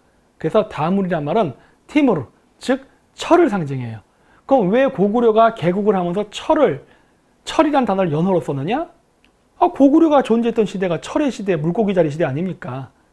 지금서부터는 물병자리 시대로 넘어가면서 이제 황금 시대, 즉 골든 에이지로 넘어가고 있는 거거든요. 그러니까 이제 철의 시대가 끝내고 황금의 시대가 오는 거죠. 그래서 그런 식으로 말을 하는 겁니다. 말을. 예? 근데 이게 후세 사람들은 원래 천문에서 비롯됐다는 이 의미를 잊어버리고 이거를 인격신이라던가 이런 걸로 우상 숭배화해갖고 지금 왜곡이 됐죠. 하지만 원래는 그런 의미가 아니에요. 그래서 이렇게 새 시대를 열기 위해서 이 매트릭스 영화가 뭐예요? 네오를 통해서 세상을 구원하려는 그런 영화잖아요. 그래서 모피우스가 거기에 대해서 안내를 하고 그렇기 때문에 이러한 신을 만날 때 이렇게 게이트를 여는 게 이렇게 나옵니다. 그래서 매트릭스 영화에서 갑자기 키메이커가 나오면 이상하게 생각하지 마세요. 그리고 이렇게 키메이커가 나온 영화가 하나 더 있죠. 우리나라의 설국열차죠. 설국열차도 보면은 이게 열차가 전 지구를 순환 반복해서 돈다고 이렇게 얘기를 하죠. 열차로 묘사합니다. 그게 왜냐? 용을 상징하기 때문에 그래요. 용은 길잖아요. 그래서 용인데 그게 태양을 상징해요. 지구를 돈다고 했잖아요. 태양을 상징해요. 그건 좀 이따 제가 보여드릴 텐데 지구가 세차 운동을 하기 때문에 지구에서 봤을 때 태양이 이렇게 물결 치는 것처럼 보입니다. 이렇게 물결 치면서 가는 것처럼 보여요. 그래서 이거를 갖다가 고대에는 아시아인들이 용이 여의주를 물고 하늘에서 용이 이렇게 승천한다고 믿었어요. 그래서 설국열차는 그거를 묘사하기 위해서 만들었어요. 그러다 보니까 지구를 순환을 하는데 그거를 자동차가 아닌 열차로 묘사하죠. 왜? 용을 상징하니까. 그래서 열차의 맨 앞에 뭐가 있으니까 바로 이 열차를 움직이는 원동력이 되는 심장, 즉 여의주를 물고 있는 걸 묘사하죠. 그래서 이 맨 뒷칸에 있는 사람들이 맨 앞쪽 칸을 가기 위해서, 즉 지도자죠. 일종의 북극성 아닙니까? 지도자, 그 이 세계의 최고의 신, 경영 관리자. 이를 만나기 위해서 이 설국열차에서도 제일 먼저 누구를 찾아요? 키메이커. 그렇죠? 그래서 걔가 이렇게 문을 따주잖아요. 그래서 문을 따면은 그 다음 칸, 그 다음 칸 이렇게 가는 걸로 묘사가 나서 거기서도 키메이커가 나옵니다. 근데 거기서 보면 설국열차에서 그 주인공이 누굽니까? 아편쟁이로 나오죠? 왜? 신을 만나러 갈 때 뭘 쓴다 그랬죠? 제가 각성제 쓴다 그랬잖아요. 그래서 맨 밑에 칸에서 맨 앞 칸, 즉 신기의 영역으로 갈 때 이런 걸 중지하는 이 키메이커도 그 설국열차에서는 그래서 마약 중독자로 나옵니다. 그래서 이게 영화가 그런 고대 샤머니즘을 묘사해서 만들었다는 게 보여요. 그래서 일관된 패턴을 갖고 있죠. 그래서 이건 불교 만다라의 그림인데 이 불교 만다라의 그림이 그래서 왜 나오게 되냐면은 이 요즘은 불교가 변형이 돼가지고 자꾸 부처를 이제 신으로 하면서 이렇게 자꾸 거기다 절을 하고 기도를 하는데 원래 석가모니는 신이 아닙니다. 깨달은 자지. 즉 각성한 자라는 소리예요. 각성한데 뭐가 필요하죠? 환각제. 그래서 그런지 몰라도 석가모니 눈이 이렇게 개심치하죠. 개심치하죠. 뿅 갔죠. 뿅 갔어. 근데 이 각성이라는 의미인데 깨달은 자를 뜻하거든요. 이 깨달은 자를 뜻하는 걸로 나오는 거고, 그러니까 불경을 보면요 전부 별에 대한 이야기가 나와요. 별. 억겁의 세월. 겁이란 게 천문 숫자 단위거든요. 인연, 몇 번 만날 수 있는 확률, 그러니까 일식과 월식 같은 거 얘기, 이런 것들이 많이 나와요. 그래서 우리 그 천체 물리학자들이 우주를 연구할 때 불경을 많이 연구합니다. 왜? 불경에 나온 내용을 바탕으로 해서 천문을 관측하면은 찾을 수 있는 게 많거든. 그래서 원래 불경은 천문에 관련된 내용들을 쓴 거예요. 그 천문의 원리를 인간사에 적용을 시켜서 만든 철학인데 이게 오늘날 완전히 왜곡돼서 기복신앙으로 지금 가고 있죠.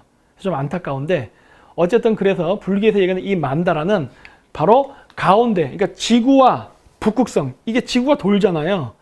그러니까 지구에서 천문을 관측하기 때문에 지구를 중심으로 별을 보는 게 우리가 얘기하는 천문도예요.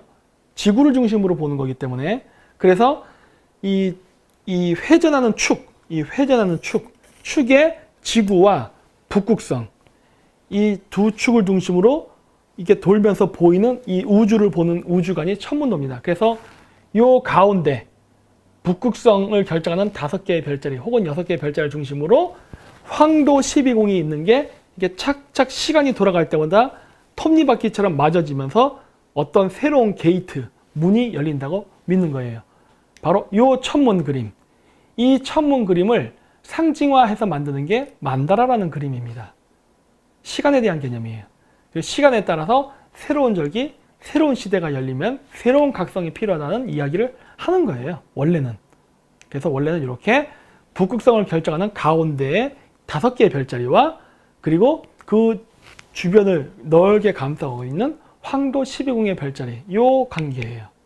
그래서 이게 서로 돌아가면서 이가 맞물리면서 새로운 주기가 열린다고 보는 거예요.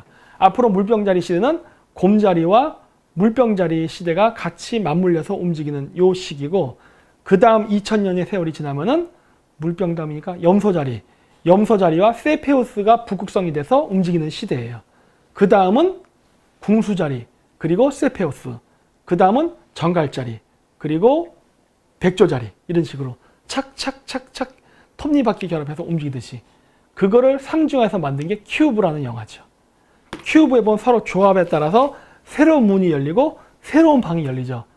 물불 바람을 상징하는 불의 방, 뭐 얼음의 방, 이런 것들 막 나오잖아요. 그래서 막 사람 죽이고 막 이런 거 나오죠. 그게 상징적으로 나오고, 여기서도 눈으로 묘사하죠. 큐브 영화에 보면. 그렇죠? 저 눈은 뭘 상징한다? 북극성. 그렇죠? 그래서 이런 식으로 영화 속에 북극성을 상징하는 것들이 많이 나옵니다. 근데 북극성은 생명을 창조한다고 하는데 공포 영화에서도 큐브가 나와요. 이 공포 영화, 큐브는 공포 영화예요. 그거 왜 그래요? 바로 북극성이라는 별이 갖고 있는 2가지의 기능이죠. 생명의 창조와 생명의 파괴. 그렇기 때문에 살인에 관련된 영화, 즉 공포 영화에서도 당연히 눈깔도 나오고 공포 영화, 사람을 죽이는 장면도 나옵니다. 왜? 바로 북극성은 바로 2가지 기능을 갖고 있다 보기 때문에. 그리고 큐브라는 거는 육각, 정육각 그 체를 상징하잖아요. 근데 숫자 6은 뭐랑 상관이 있다? 북극성. 그건 좀 이따 나올 거예요. 북극성은 666입니다. 결론만 먼저 얘기하면. 그래서 이렇게 나오고, 그래서 이 북극성에 도달하기 위해서는 은하수, 즉 천국의 계단을 올라야 된다고 믿었는데, 매트릭스 영화에 보면 이렇게 나옵니다. 이게 쫙 돌면서 계단을 올라가서 딱 도달하는 장면이 나와요. 이게 바로 유대교에서는 야곱의 사다리라고 합니다. 제이콥스 레더. 그래서 천국의 사다리라고 해서 이 사다리로부터 천사들이 이렇게 나오는 걸로 나오죠. 근데 하필이면 또 여기서도 또 야곱이 자고 있는 걸로 나와. 깨 있지 않고. 왜? 그 신을 만날 때는 환각작용. 환각작이 뭐야? 이게 뻗어서 자는 거지. 꿈속에서 자각몽을 통해서 신을 만난다고 믿거든요. 그래서 이렇게 보면 잘 때 천국의 계단이 열리면서 천사가 내려와서 이렇게 메시지를 전파한다, 이런 내용. 이게 전형적인 샤머니즘이에요. 그래서 보면 사다리 위에 뭐라고 써 있습니까? 히브리어로 야훼라고 써 있어요. 똑같네. 은하수 위에 북극성, 천국의 계단 위에 야훼. 그래서 내가 같다고 했잖아요. 그리고 이건 천문을 기반으로 만들어진 종교이기 때문에 동서양을 떠나서 전 인류가 이 공통 코드를 가지고 있다. 단 이것이 인격화된 것뿐이다라고 했잖아요. 그래서 유대교만 갖고 있는 게 아니에요. 보세요. 불교에서도 나오잖아요. 석가모니가 천국으로부터 계단을 타고 내려온다. 성모 마리아가 계단을 들고 있고, 그렇죠? 그리고 맨 오른쪽 바빌론일 거예요, 아마. 여기도 보면은 계단을 통해서 이렇게 위로 올라가는, 그렇죠? 이렇게 십자가에 못 박힌 예수 뒷배경에 계단이 있네. 오, 왜? 응? 그리고 저 예수 모양 뒤에 피라미드처럼 전시하는 형태를 하고 있죠? 그럼 예수가 프리메이슨이에요? 일루미나티야?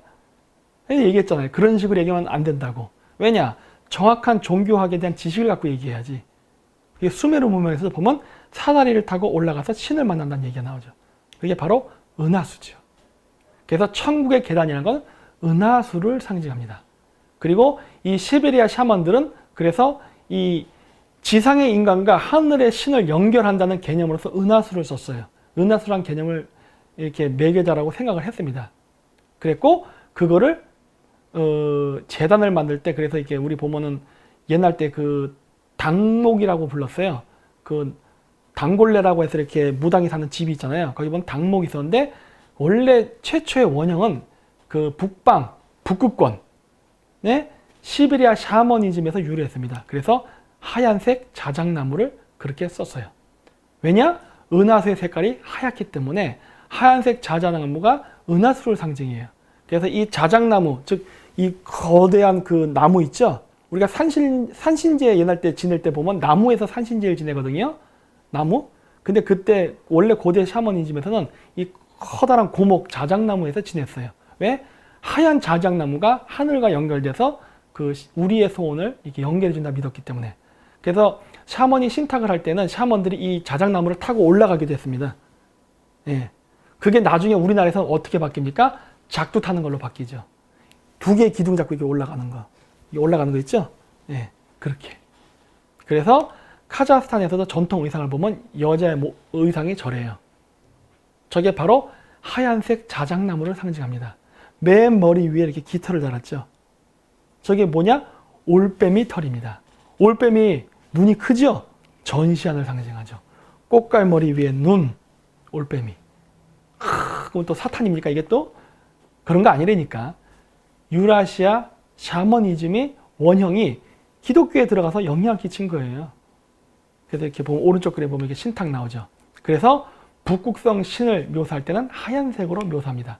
그래서 매트릭스 영화에 보면은 그 네오가 이제 즉 까마귀죠. 하늘로 승천, 응? 게이트 문을 열고서 딱 만나죠.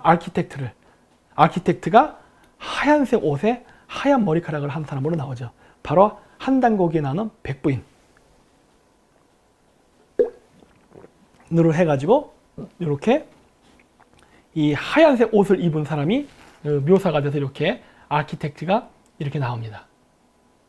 이 사람이 바로 매트릭스를 주관하는 창조한 사람이잖아요. 뭐예요? 하나님이지. 하나님은 뭐다? 움직이지 않는 별, 즉 북극성.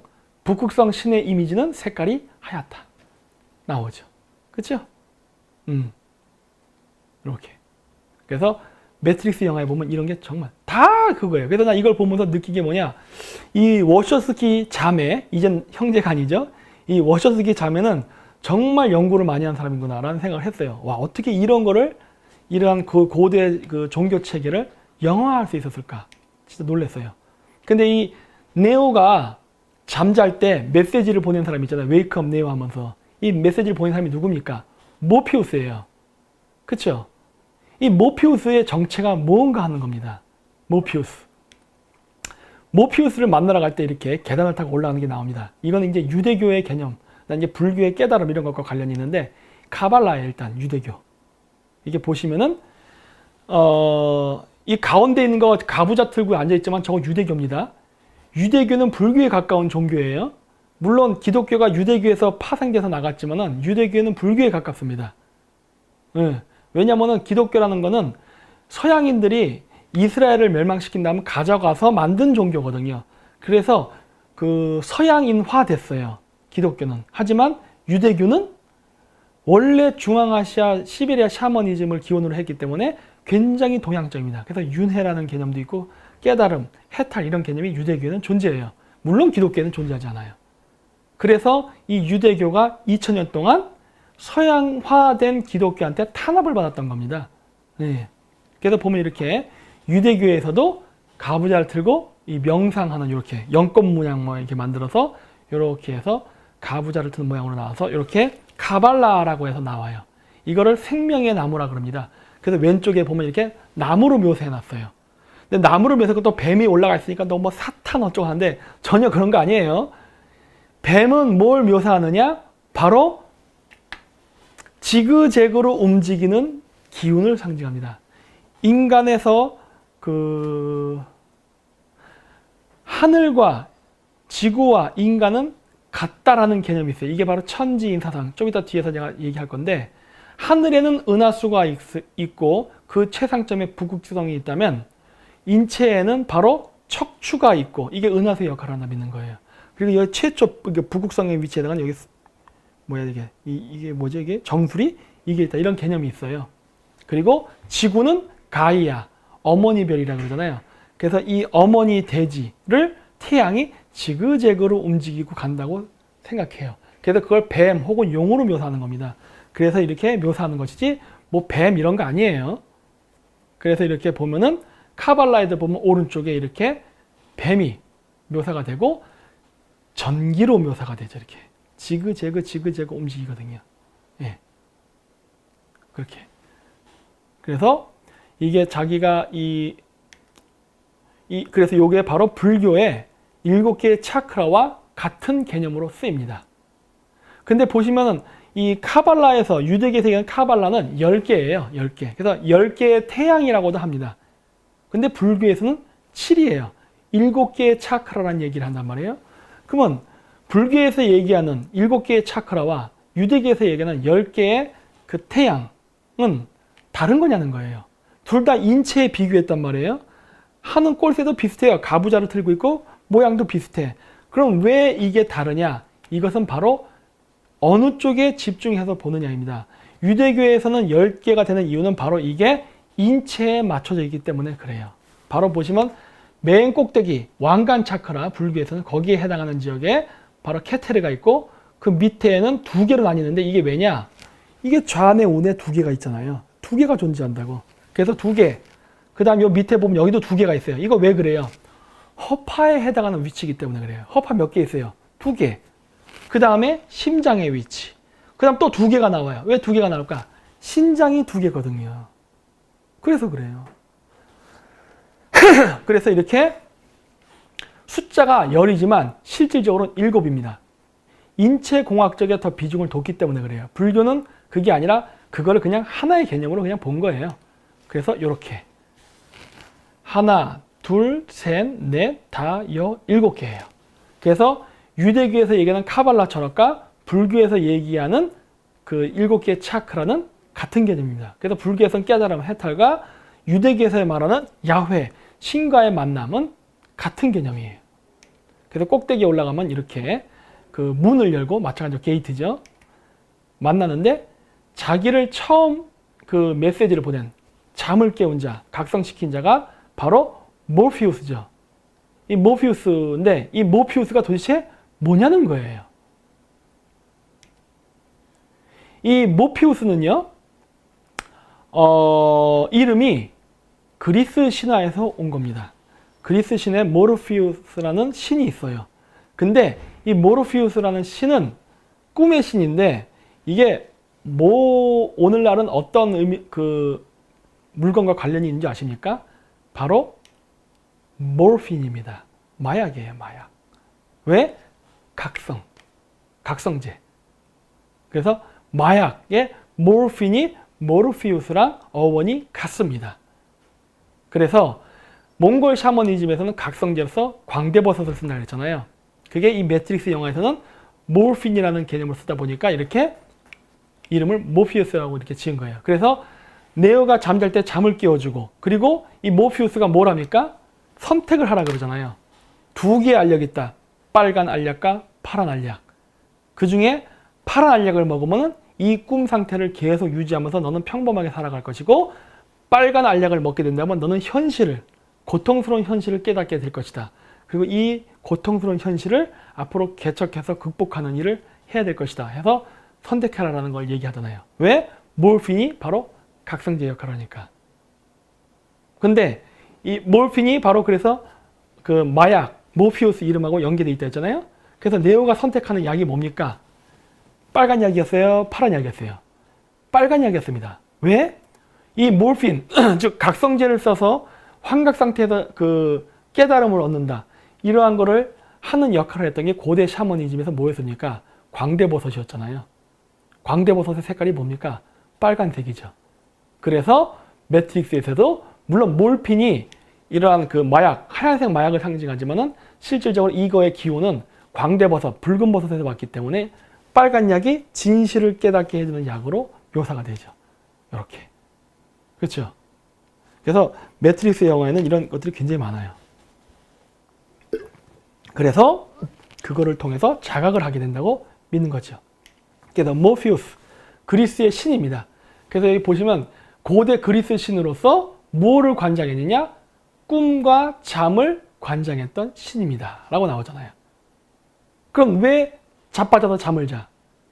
그거는 마약을 맞았으니까. 예? 환각 상태에서 신을 만나거든요. 그래서 이게 잠의 신이에요. 몰핀. 그래서 환각 상태, 자각 상태에 빠진다. 이런 건 얘기했죠. 그래서 신이 접신할 때 몽골 샤먼들이 뭐라 그래요? 토끼를 따라간다는 환각을 본다는 얘기했죠. 근데 정확히 그 얘기를 모피우스가 얘기하죠. 이사간 나라의 앨리스가 된 기분이겠지? 뭐 이런 식으로. 그렇죠? 그래서 자넨 곧 꿈에서 깨어나갈 걸세. 뭐 이런 식으로. 자각을 하는 역할을, 각성 이런 걸 하는 거를 모핀, 즉 독버섯이 했는데 그 해당하는 기능에 대한 대화가 네오와 모피우스가 만나서 하는 대화에서 나옵니다. 그렇게 눈에 보이는 대로 믿는 사람 같건 뭐 실제로 곧 깨어날 것이야. 뭐 자네가 노예라는 진실. 이게 뭐예요? 불교로 얘기하면 이게 바로 그 업이죠. 업. 그리고 이 기독교로 얘기하면 원죄론이에요. 노예는 종속돼서 사는 사람이잖아요. 자유인이 아니거든. 그래서 감옥에서 태어났다. 뭐 마음의 감옥, 이 불교적인 용어로 많이 쓰죠. 인체는 영혼의 감옥이다 이런 얘기 많이 쓰거든요. 그래서 이런 대화 내용이 쭉 나오면서 그러한 그 선문답에 대한 일종의 고대 그 초기 불교에서 나왔던 그런 이야기, 석가모니와 제자들 간의 이야기 같은 것들, 그런 것들이 이런 식으로 쭉 나옵니다. 그리고 이 이야기가 나올 때 이 네오가 모피우스를 만날 때 그 영화 장면을 보면 비 올 때 만나요. 막 번개가 치고 비가 올 때. 근데 그게 왜냐면은 이 그리스 신화에서 아이리스와 모피우스는 번개와 그 비바람의 신입니다. 아이리스가 비, 무지개 이거고 모피우스가 번개에 그거 해당해요. 그래서 그 네오가 여기 영화에 보면은 많이 올라가네. 이렇게 이 딱 들어가서 딱 모피우스를 만날 때 비가 오면서 번개가 꽝꽝 칩니다. 이 장면이 바로 뭘 상징적으로 보여준 것이냐? 바로 아일리스와 모피우스. 바로 천둥번개. 동양 우리나라식으로 얘기하면 뭐예요? 풍백우사지요. 네. 그래서 풍백우사를 몰고 온 환웅이 곰에게 뭘 줍니까? 쑥과 마늘을 동굴에서 먹으라 얘기해요. 동굴? 동굴에서 그걸 먹으라고? 환각작용을 일으키란 말이네? 즉 기도를 하라고 하는데 신을 만나는 기도를 할 때 고대는 뭘 한다고 했어요? 환각제 쓴다고 했잖아요. 그러니까 쑥과 마늘을 먹으면 환각작용이 일어날까? 안 일어나죠. 근데 거기서 무슨 얘기를 합니까? 우리나라 단군신화에서는 100일 동안 기도하라는 얘기가 나오거든요. 근데 제가 이 이야기를 보면서 그 추측하는 건 뭐냐면 그 한웅이 얘기했던 100일 동안의 기도라는 거는 아마 쑥과 마늘을 가지고 어떻게 그 숙성시켜 갖고 그 숙성된 그거를 먹고 기도하는 걸 말할 겁니다. 아마. 왜냐? 그 모든 과일은 숙성시킬 수 있는 거 아시죠? 그러니까 발효. 발효되면 어떻게 됩니까? 술이 되죠. 술 마시면 어떻게 돼요? 뿅가지. 마약하고 똑같은 효과가 일어난다고요. 그래서 그 100일은 아마 쑥과 마늘을 발효시켜서 술을 만드는 기간하고 관련이 있을 겁니다. 그래서 쑥과 마늘로 만들어진 어떤 그 알코올화된 환각 물질을 먹고 동굴 속에서 명상, 즉 기도를 하는 그 과정을 아마 묘사했을 거예요. 그걸 아마 단군신화에서 그렇게 묘사했을 겁니다. 예. 그래서 우리나라에도 이 묘사가 있어요.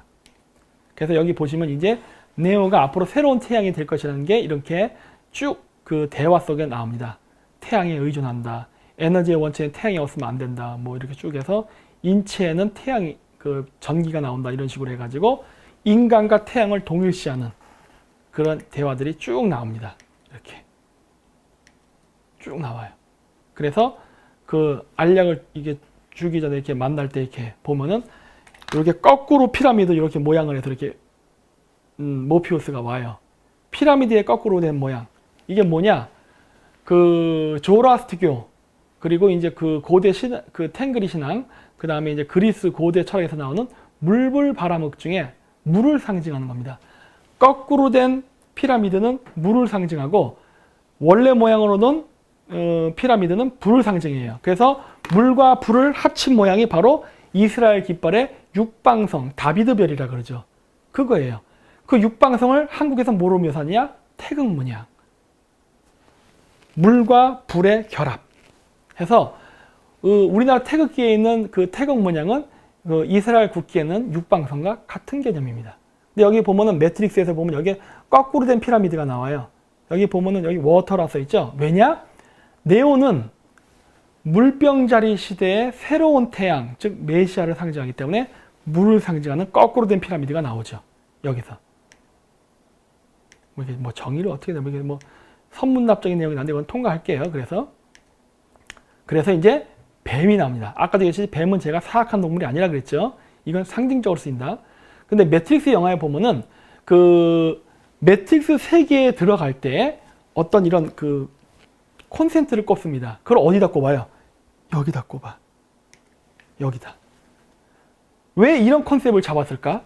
뭐 손에다 꼽아도 되고, 뭐 많잖아요. 뭐 똥구멍에 꼽아도 되고 구멍은 많은데 왜 굳이 여기라는 설정을 했을까 하는 거예요.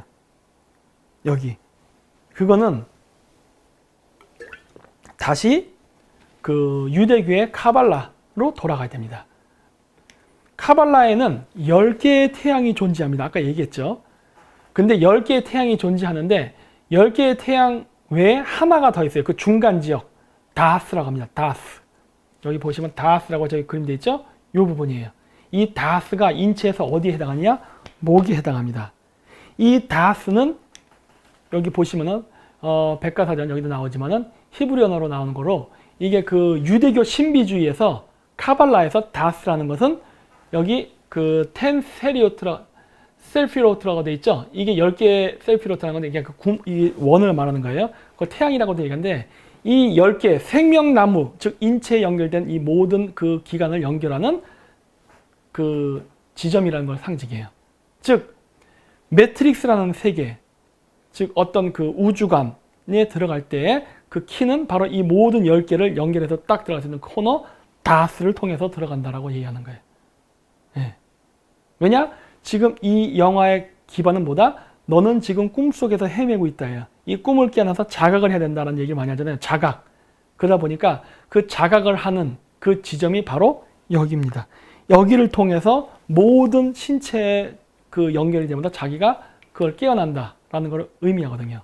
그래서 매트릭스 영화에 보면은 이 꿈의 세계에 들어갈 때 그 코드를 꼽는 위치가 바로 카발라의 다스라는 지점, 즉 인체의 목이죠. 그래서 매트릭스 영화에서도 이렇게 목에다가 연결 콘센트를 딱 꼽으면서 매트릭스 세계로 탁 들어갑니다. 그렇죠? 그리고 이러한 것들을 이제 뭐 만드는 이제 파생적인 문화들이 있는데 그게 바로 크리스마스 추리예요. 크리스마스 추리. 크리스마스 추리의 마블 있죠? 이거 태양을 상징해요. 별, 태양. 그래서 삥삥삥삥삥삥 돌게 해놨잖아요. 이게 지구에서 태양이 이렇게 요동을 치면서 가는 그거를 상징하거든요. 예. 맨 위의 별은 북극성을 상징합니다. 뭐 이런 것들. 그래서 이거를 나무에서 우주목이라 그러죠. 그래서 카발라에서도 뭐라고 합니까? 여기 보이면 나오지만 여기 생명의 나무라고 하잖아요. 생명의 나무. 우주목이에요. 그거를 이렇게 크리스마스 추리로 묘사해 나옵니다. 이게 우리나라에서 당목이라고 해서 이 나무에다가 이렇게 막 장식하는 거 있죠. 그거예요. 그게 크리스마스 트리예요. 그게. 그리고 왼쪽에 레이디 가가 등 뒤에다 이렇게 장미를 그려놨죠. 이 변태 같은 얘는 이 고대 샤머니즘 철학을 오히려 망치려는 여자인 것 같아. 예, 그래서 이상하게 자꾸 왜곡해서 보여주더라고요. 나쁘게 보여주려고 그러고. 근데 뭐 그런 건 아니에요. 그래서 제가 가운데 이게 번개 모양 이렇게 해놓은 거 있죠?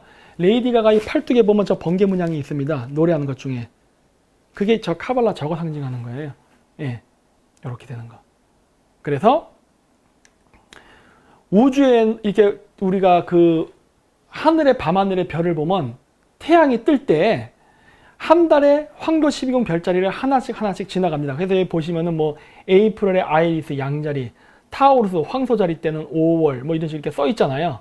이렇게 해서 매달 태양이 황도 12궁 12개의 별자리를 지나가면서 이렇게 지나가는데 그거를 이렇게 시간을 관측하면요. 태양이 이렇게 지그재그로 파동치는 것처럼 보여요.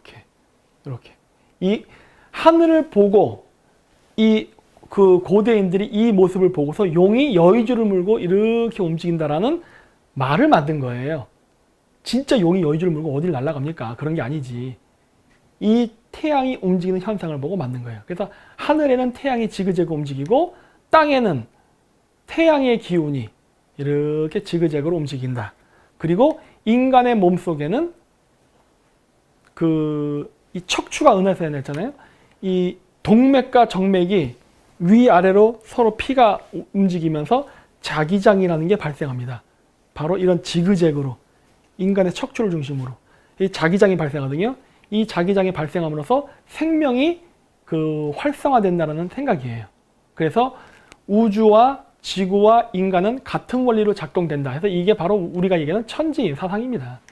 그래서 탱글 신화에도 보면 인간 여인의 몸에다 이렇게 뱀을 꼬아 모은 걸로 묘사가 되는데 이건 무슨 서양 기독교에서 얘기하는 무슨 사탄이 어쩌죠 그런 개념은 아니에요. 그건 바로 태양이 뱀처럼 움직이는 것을 묘사한 겁니다. 그리고 인간 몸에서도 마찬가지로 동맥과 정맥의 피의 흐름에 따라서 발생하는 자기장의 펄스, 맥박이죠. 이거를 묘사한 거예요. 그래서 이렇게 황도 12궁이죠. 가운데 조그맣게 있는 별에 있는 것은 부국성을 결정하는 5개의 별, 주변에 황도 12궁, 이 별자리의 모습을 이렇게 그리는 거예요. 그리고 이게 바로 아까 제가 했던 만다라라의 그림의 원래 모습이라고 했던 겁니다. 그래서 만다라가 바로 그 모습을 함축적으로 보여준다 한 거예요. 근데 이게 시간이 흐르면서 점점 인격 신화되다 보니까 이 만다라를 형이상학적으로 그리는 게 아니라 이렇게 인격 신화합니다. 그래서 가운데 석가모니를 중심으로 4명의 승려가 배치되죠. 그게 바로 요거죠. 여기 있겠는데 여기 보시면은 아까 앞쪽 황도 12궁에서 보여드렸을 거예요. 12개의 별자리 중에 우주의 봄, 여름, 가을, 겨울을 나누는 4개의 게이트, 즉 4개의 별자리 있댔잖아요. 그게 뭐예요? 정갈, 황소, 사자, 물병이라 그랬잖아요. 4개.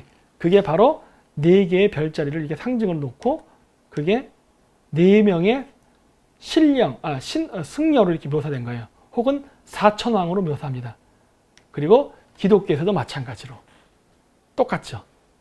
그래서 요거를 만다라라 불러요. 불교에서. 이거 만다라라 부릅니다. 이거 카톨릭에서 이렇게 그려놓고 뭐라 불러요? 만도리아라 부릅니다. 같은 개념이죠. 그래서 여기 보시면은 황소자리, 사자자리 나왔네. 황소자리, 정갈자리, 사자자리, 물병자리. 그렇죠? 그 가운데에 예수, 즉 북극성의 자리에 예수가 있다라고 묘사하잖아요. 그리고 왜 이렇게 타원형으로 된다 그랬죠? 제가 얘기했죠? 은하수와 황도가 지나가는 모양이 이렇게 다이아몬드처럼 보인다. 그 가운데는 북극성이 있다. 그래서 그걸 전시안이라고 묘사한다 그랬잖아요. 이렇게 묘사한단 말이에요. 똑같잖아요. 그래서 이렇게 영지주의 기독교에서도 이렇게 황도 12궁을 해갖고 인체에다 이렇게 묘사하죠. 그래서 인간이 곧 하늘이다. 인내천 사상. 그렇죠? 이 인내천 사상은 한국에만 있는 게 아니라 이렇게 유대교에도 존재합니다. 하지만 기독교에는 없어요. 기독교에서는 신과 인간을 분리시켜 버렸습니다. 그렇지만은 유대교까지는, 그러니까 서양인들이 유대교를 가져가기 이전까지는 유대교에서도 신과 인간은 일체화돼서 보는 개념이 있어요. 즉 내가 소우주다예요. 저기는 대우주, 여기는 소우주. 이렇게. 그래서 마에트리아, 미륵, 메시아의 재림 이렇게 얘기하는데 이게 뭐냐면 그 고대 탱그리 사상에 의하면은 하늘의 기운을 받아서 인간이 지상에 태어나서 이 세상을 구원한다는 생각이 있어요. 네, 그래서 이런 생긴 건데 이거를 이제 그 힌두교라든가 이 고대 종교에서는 마에트리아라 불렀고 이게 우리나라에서 이제 범어 한자로 번역되면서 미륵이란 단어가 된 거고 이게 유럽에 가서는 메시아라는 단어가 된 겁니다. 그래서 보시면 뭐 매트릭스가 건설될 때 안에서 태어난 자가 있었지. 뭐 그는 원하는 바를 바꿀 수 있는 능력이 있었어. 매트릭스를 보기에 합당하게 바꿀 수 있었지. 뭔가 신의 이미지죠. 이 세상을 창조했고 합당하게, 즉 신이 보기에 좋게 만든다. 창조자의 이 메시지를 말을 얘기하잖아요. 그가 최초로 우리를 풀어주고 구원해주고 진실을 가르쳤지. 뭐 매트릭스가 존재하나 인류는 자유를 얻지 못해. 그가 죽은 후 오라클은 그의 재림을 예언했지. 이게 지금 예수에 대한 이야기잖아요. 예수에 대한 이야기를 이렇게 매트릭스에 비유해서 했죠. 근데 사실은 이건 예수에 대한 이야기만은 아니에요. 이거 원래 고대 태양의 부활을 얘기하는 탱그리 사상의 이야기. 근데 그 얘기했던 게 바로 오라클입니다. 오라클이 뭐예요? 문이 아니에요. 무당. 그래서 보세요. 여기도. 제가 아까 커피 얘기했었죠? 이렇게 어두침침한 곳에 이렇게 오라클, 무녀가 있었단 말이에요. 이렇게 샤먼이죠. 그래서 신의 메시지를 받는 역할을 하는 거예요. 그러니까 그 뭐예요? 신의 메시지를 문여를 통해서 이야기한다. 이 개념이 아까 매트릭스에서 모피우스가 얘기하는 그 내용이에요. 그래서 이 새로운 그 구세주가 다시 재림할 것이다 라는 식으로 메시지 남기는 게 나오죠. 그래서 그게 매트릭스를 파멸시키고 전쟁을 종식시킴으로써 인류를 구원할 것이다 그런 얘기하는데, 그게 뭐냐, 과거의 틀이 깨지고 새로운 틀이 형성된다예요. 네. 그래서 이건 천문과 관련이 있고, 이렇게 탱그리의 부활주기, 이건 아까 얘기했죠. 별자리가 이동하면 신의 이미지는 변한다. 그래서 1년 365일, 1년 동안 태양의 생명 주기는 365일입니다. 고대인들은 12월 21일 동지가 되면 태양이 죽는다고 믿었어요. 그러니까 12월 20, 그러니까 태양의 수명은 365일이고 12월 21일 날 태양이 죽었다가 22, 23, 24, 3일 동안 태양이 안 떠서 암흑의 시대를 가지고 있다. 25일이 되면 다시 태양이 뜨면서 부활을 한다 믿었어요. 그래서 항상 태양은 죽었다가 다시 부활하고 죽었다가 다시 부활한다고 믿는 거예요. 그게 바로 소주기인 365일에서도 그래요. 그리고 대주기, 태양이 황도 12공을 지나가는 대주기 25,920년이거든요. 그 주기에서도 태양이 이 별자리에서 다음 별자리로 이동하는 대주기의 새천년의 변혁의 시기가 되면 새로운 메시아가 온다라고 믿는 거예요. 그래서 그러한 이미지가 만들어집니다. 이건 제가 나중에 따로 또 좀 상세히 설명할게요. 그래서 이렇게 고대인들은 황소자리 시대에는 황소자리를 상징하는 메시아가, 양자리에는 양자리를 상징하는 메시아가, 물고기 자리에는 물고기 자리를 상징하는 메시아가, 그 다음 물병 자리에는 물병 자리를 상징하는 메시아가 태어난다고 믿는 거예요. 그리고 그 메시아는 반대편 별자리의 기운을 받아서 태어난다고 믿었습니다. 그래서 여기 보면은 황소자리의 기운을 받아 태어난 메시아는 정갈자리의 영향을 받는다 해요. 근데 보면 여러분 그 헐리우드 영화 중에 보면 정갈왕 있죠? 스콜피온 킹 이런 거. 그게 뭐예요? 황소자리 시대의 이집트의 파라오의 이야기예요. 양자리, 천칭. 그래서 보면 뭐 과거에 죄를 지면 뭐 죄를 이렇게 뭐 무게를 전다 이런 얘기 나오죠? 그리고 물고기 자리는 처녀. 그래서 제가 얘기했잖아요. 지금 AD 1년서부터 현 시대까지 있었던 모든 건국의 종교의 창시자는 처녀 수태다. 왜? 처녀 별자리의 기운을 받고 태어나니까. 이제부터 있을 물병 자리에 그 어떤 신의 이미지는 사자 자리의 이미지로 나타난다. 사자의 심장. 좀 이따 얘기할 거예요. 그래서 12월 25일이 태양이 탄생하는 날입니다. 네. 그래서 12월 25일은 기독교에서도 다 얘기하잖아요. 이건 예수의 탄생일이 아니라 태양의 부활을 기념하는 날입니다. 그래서 청성강림 이렇게 한다고 믿는 거예요. 하늘로부터 까마귀. 그래서 매트릭스에 보면 모든 캐릭터들이 검은색 옷을 입고 있죠. 까마귀이기 때문에 그래요. 그래서 까마귀가 하늘을 나는 형상을 모방해서 만든 게 바로 십자가예요. 이렇게. 그래서 카자흐에 있는 케레이족들, 한국말로 결해 혹은 고려, 가라, 가야라는 소리죠. 얘네들은 바로 까마귀를 상징하는 부족입니다. 바로 제사장 부족이라는 소리예요. 신과 인간을 연결하는. 그래서 보면 그 중앙아시아 샤머니즘의 탱그리 사상, 하늘의 신이 어떻게 지상의 인간의 반신반인으로 태어나는가라는 신화를 보면 오즈라고 해서 신이 지상으로 이렇게 내려오는데 어떤 뜻을 펼치기 위해서 내려올 때는 인간의 여인의 몸을 빌려서 탄생해서 인간의 지도자가 되고 이 모든 일이 끝나면 다시 하늘로 승천한다고 믿는 거예요. 그리고 이것을 계속 반복한다고 믿는 겁니다. 그거를 상징적으로 보여주는 게 십자가예요. 근데 이거 기독교랑 똑같죠? 왜? 이 사상이 그대로 들어갔기 때문에 그래요. 그랬고 그 지상의 지도자는 바로 하늘의 남성신과 여성신이 합궁, 즉 일식, 월식을 통해 태어난 자라고 보는 거예요.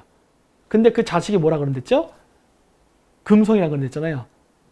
태양 주변을 가까이 이렇게 도는. 그래서 그 금성이라고 부르는데 이게 왜 중요하냐? 이 몽골 깃발 중에 이 초생달과 금성이 있습니다. 그걸 소연보라 불러서 소연이라 그래요.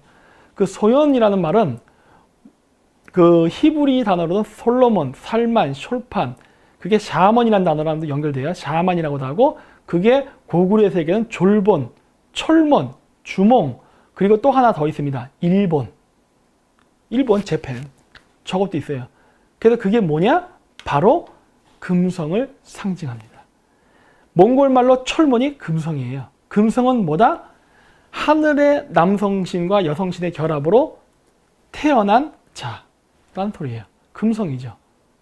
그래서 그 지배자를 금성이라 불러요. 그리고 그렇게 했기 때문에 인간과 신을 연결하는 매개자가 지도자라고 그랬잖아요. 그게 샤먼이잖아요. 그 샤먼이라는 단어 자체가 금성이라는 단어에서 온 거예요. 신의 아들. 근데 일본이라는 글자는 뭐예요? 해일자의 근본 본자죠. 태양의 근본. 태양이 근본으로 가면 뭐가 됩니까? 금성이거든요. 금성이 성장해서 태양이 된다고 믿는 거거든. 그래서 일본의 국호인 일본이란 말도 바로 졸본과 관련이 있습니다. 왜? 일본의 토치 계급은 부여족으로부터 갔거든요. 졸본 부여로부터. 그래서 졸본이라는 단어의 변형된 발음. 졸본은 골본, 홀본 이렇게 여러 가지 발음이 있거든요. 홀본이 일본으로 변한 거예요. 예.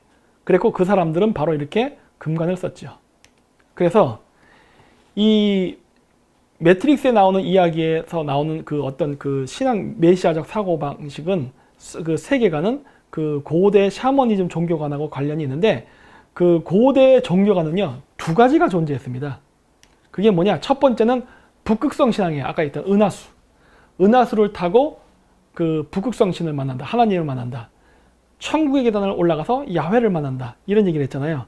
그래서 이 북극성 신앙에서는 하나의 유일신, 전시안에 해당하는 하나의 신이 있고 그 신을 만나고 왔다 갔다 한다는 개념이에요. 그래서 이게 바로 수직적 관계입니다. 신과 인간이 서로 이렇게 수직적 관계로 있는 거예요. 그러면서 왔다 갔다 한다고 해서 이거를 바로 불교에서는 뭐라 그래요? 북극성에서부터 인간의 생명이 온다고 믿는다고 했잖아요. 그러니까 생명이 북극성으로부터 내려왔다 죽으면 다시 올라가고 다시 내려왔다 올라가고 내려갔다 올라가고 즉 반복된다고 보는 거예요. 그래서 이걸 불교에서는 이거를 윤회라고 하는 거예요. 그래서 윤회관이라고 하는 거예요. 그래서 이 북극권은 지구가 23.5도 기울었기 때문에 북위 90도는 정확하게 북극을 지향하고 있지 않습니다. 기울었기 때문에 기운 만큼 이적이 수직이에요. 여기가 진북 방향이에요. 진북 방향은 어디냐? 북위 90도 빼기 23.5도 해서 여러분들이 맨날 악마의 숫자라고 얘기하는 6662입니다. 북위 66.6도예요. 여기가 북극성의 기운을 가장 많이 받는다고 믿는 지역이에요. 근데 이 지역이 바로 술록의 거주지입니다. 그래서 북극성 신앙을 가진 사람들은 술록의 뿔을 써요. 신라 왕관도 술록 뿔 쓰죠. 그래서 이렇게 북극성 신앙은 상하 관계를 갖습니다. 그래서 신라에는 골품 제도가 있었습니다. 신분 계급을 나누죠. 북극성을 중심으로 한 가운데 왕, 북극성부터 좀 먼 곳의 귀족, 좀 더 먼 곳의 평민, 더 먼 병반은 노예라고 보는 거거든요. 그게 바로 북극성을 중심으로 보는 세계관, 우주관이 인간 세계의 정역이 되면서 인간의 신분제도를 만들어내죠. 그래서 여기서 북두칠성은 무엇을 상징하냐면 바로 하느님인 북극성과 인간을 연결하는 매개자의 별로서 그 역할을 한다고 믿었습니다. 그래서 우리나라에 맨날 절 뒤에 가면 산신각 이런 거 있죠? 이런 데 가면은 칠성각이 있잖아요. 그 칠성각이 칠성, 즉 북두칠성을 상징해요. 북두칠성은 지상의 인간과 하늘의 북극성, 즉 하나님을 연결하는 연결 매개자라는 개념으로 이렇게 생각이 됐어요. 그래서 숫자 7이 나옵니다. 그래서 이 북두칠성 자체가 국자처럼 생겨서 선녀 나무꾼에도 보면은 선녀가 날개옷을 달고 이렇게 하늘에 승차할 때 두레박을 타고 올라간다는 얘기가 나와요.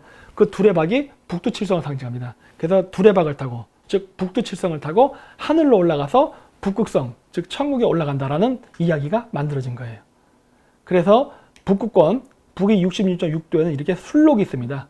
그래서 옛날 때 왕들은 하얀 술록을 탔어요. 하얀 술록을. 왜? 북극성 신앙이니까. 북극성 신앙에서 최고의 지도자, 신의 이미지는 흰색이기 때문에 하얀색 술록을 탔어요. 그랬고 이 술록불을 잘 보세요. 이 술록불을 잘 보시면은 요 오른쪽에 크게 요 된 거, 요 문양 오른쪽에, 그리고 왼쪽에 보면 길게 가지처럼 뻗어 있죠. 그 술록 뒤쪽에 길게, 그게 바로 뭐냐? 신라 왕관입니다. 신라 왕관은 우리가 출자 모양이라고 하죠. 출자가 아니라 술록의 앞에 뿔머리예요. 이거 보세요. 이거 앞에 오른쪽 그림 딱 보면 누가 봐도 이거는 출자 모양으로 보이죠? 이게 앞에 형상화된 거고, 이 신라 왕관 뒤쪽에 있는 이 모양은 바로 술록의 뒷뿔, 저거를 형상화한 거예요. 똑같죠?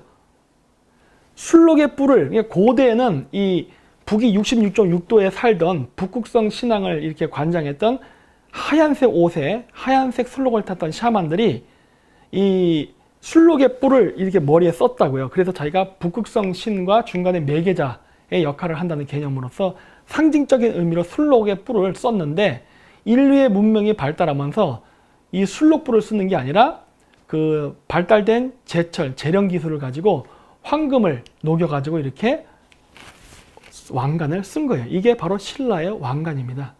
그래서 신라의 왕관은 바로 술록뿔과 관련이 있는 거예요. 그렇죠? 그래서 이렇게 쓰는 신앙이 이렇게 오른쪽 그림에도 보면 보이죠? 저기 보시면 저렇게 머리에 술록의 뿔을 쓰는 그런 종교적 샤먼들이 있었어요. 그래서 내가 맨날 얘기할 때 신라와 가야의 지배계급은 종교계급이 만든 나라고 고구려는 무사계급이 만든 나라라는 얘기를 자꾸 내가 계속 했던 이유가 바로 이 왕관의 양식 때문에 그렇습니다. 그래서 이렇게 중앙아시아에서는 술록뿔을, 후대의 한국은 술록뿔을 이렇게 금관으로 형상화해서 썼고, 그리고 이제 유대교는 그 메노라라고 해서 저렇게 촛대로 만들고, 그 오딘, 바이킹족들은 저렇게 촛대를 머리에 쓰는 형식으로 해서 이렇게 술록관의 뿔 형태를 이렇게 이미지화해서 썼단 말이에요. 시대가 흐르면서 문화가 점점 변천을 하지만 근본 뿌리는 같습니다. 그래서 남쪽으로 많이 내려온 신라인들은 더 이상 술록이 존재하지 않으니까 이렇게 그 천마, 하얀 백마를 이렇게 그렸습니다. 그리고 왕은 백마를 탔어요. 그랬는데 이 천마다에 나오는 이 배경 있잖아요. 바탕, 이 나무, 이 나무가 시베리아산 자작나무입니다.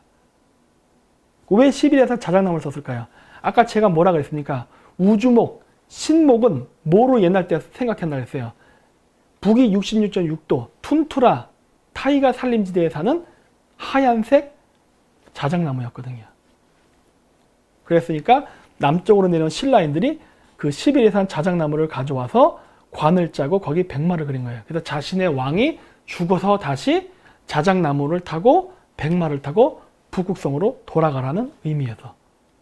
그래서 신라가 이렇게 경주가 경상북도 이 남쪽 끝자락에 있음에도 불구하고 이렇게 시베리아산 자작나무를 썼다는 것은 신라의 지배계급이 어디서 왔는지를 증명해 줍니다. 그래서 이 북극성 신앙은 수평적 관계를 갖고 있어요. 그래서 봉건제도적 질서가 존재합니다. 신분 질서가. 근데 여기에 대항해서 나온 또 하나의 그 신앙 체계가 뭐냐면 플레아디스 신앙이라는 거예요. 플레아디스라는 별이에요. 이것도 다. 그러니까 모든 건 얘기하잖아요. 별에서 유래한 거라고. 별을 인격화시킨 거라고. 근데 이 플레아디스 신앙을 상징하는 게 바로 천지인 사상, 즉 인내천 사상이에요. 우리나라식으로 얘기하면. 이건 수평적 관계인데 뭐냐? 모든 종교에서 다 똑같은 형태를 취하고 있죠. 손의 모양을. 이것도 우리나라 음모론으로 가면 또 이게 또 사탄의 상징입니다. 그게 아니죠. 그게 아니라 이거는 뭐에 해당하는 거냐? 인간의 영혼은 북극성과 인간의 몸을 왔다 갔다 하면서 윤회한다고 본 거예요. 불교에서는. 이게 하면서 죄를 짓기 때문에 이걸 업이 쌓인다고 믿은 거고, 기독교에서는 이걸 원죄라고 하는 거예요. 과거의 죄. 그래서 계속 어떤 고통이 반복된다고 보는 건데, 이 플레아디스 신앙이라는 거는 이거를 벗어날 수 있다고 보는 거예요.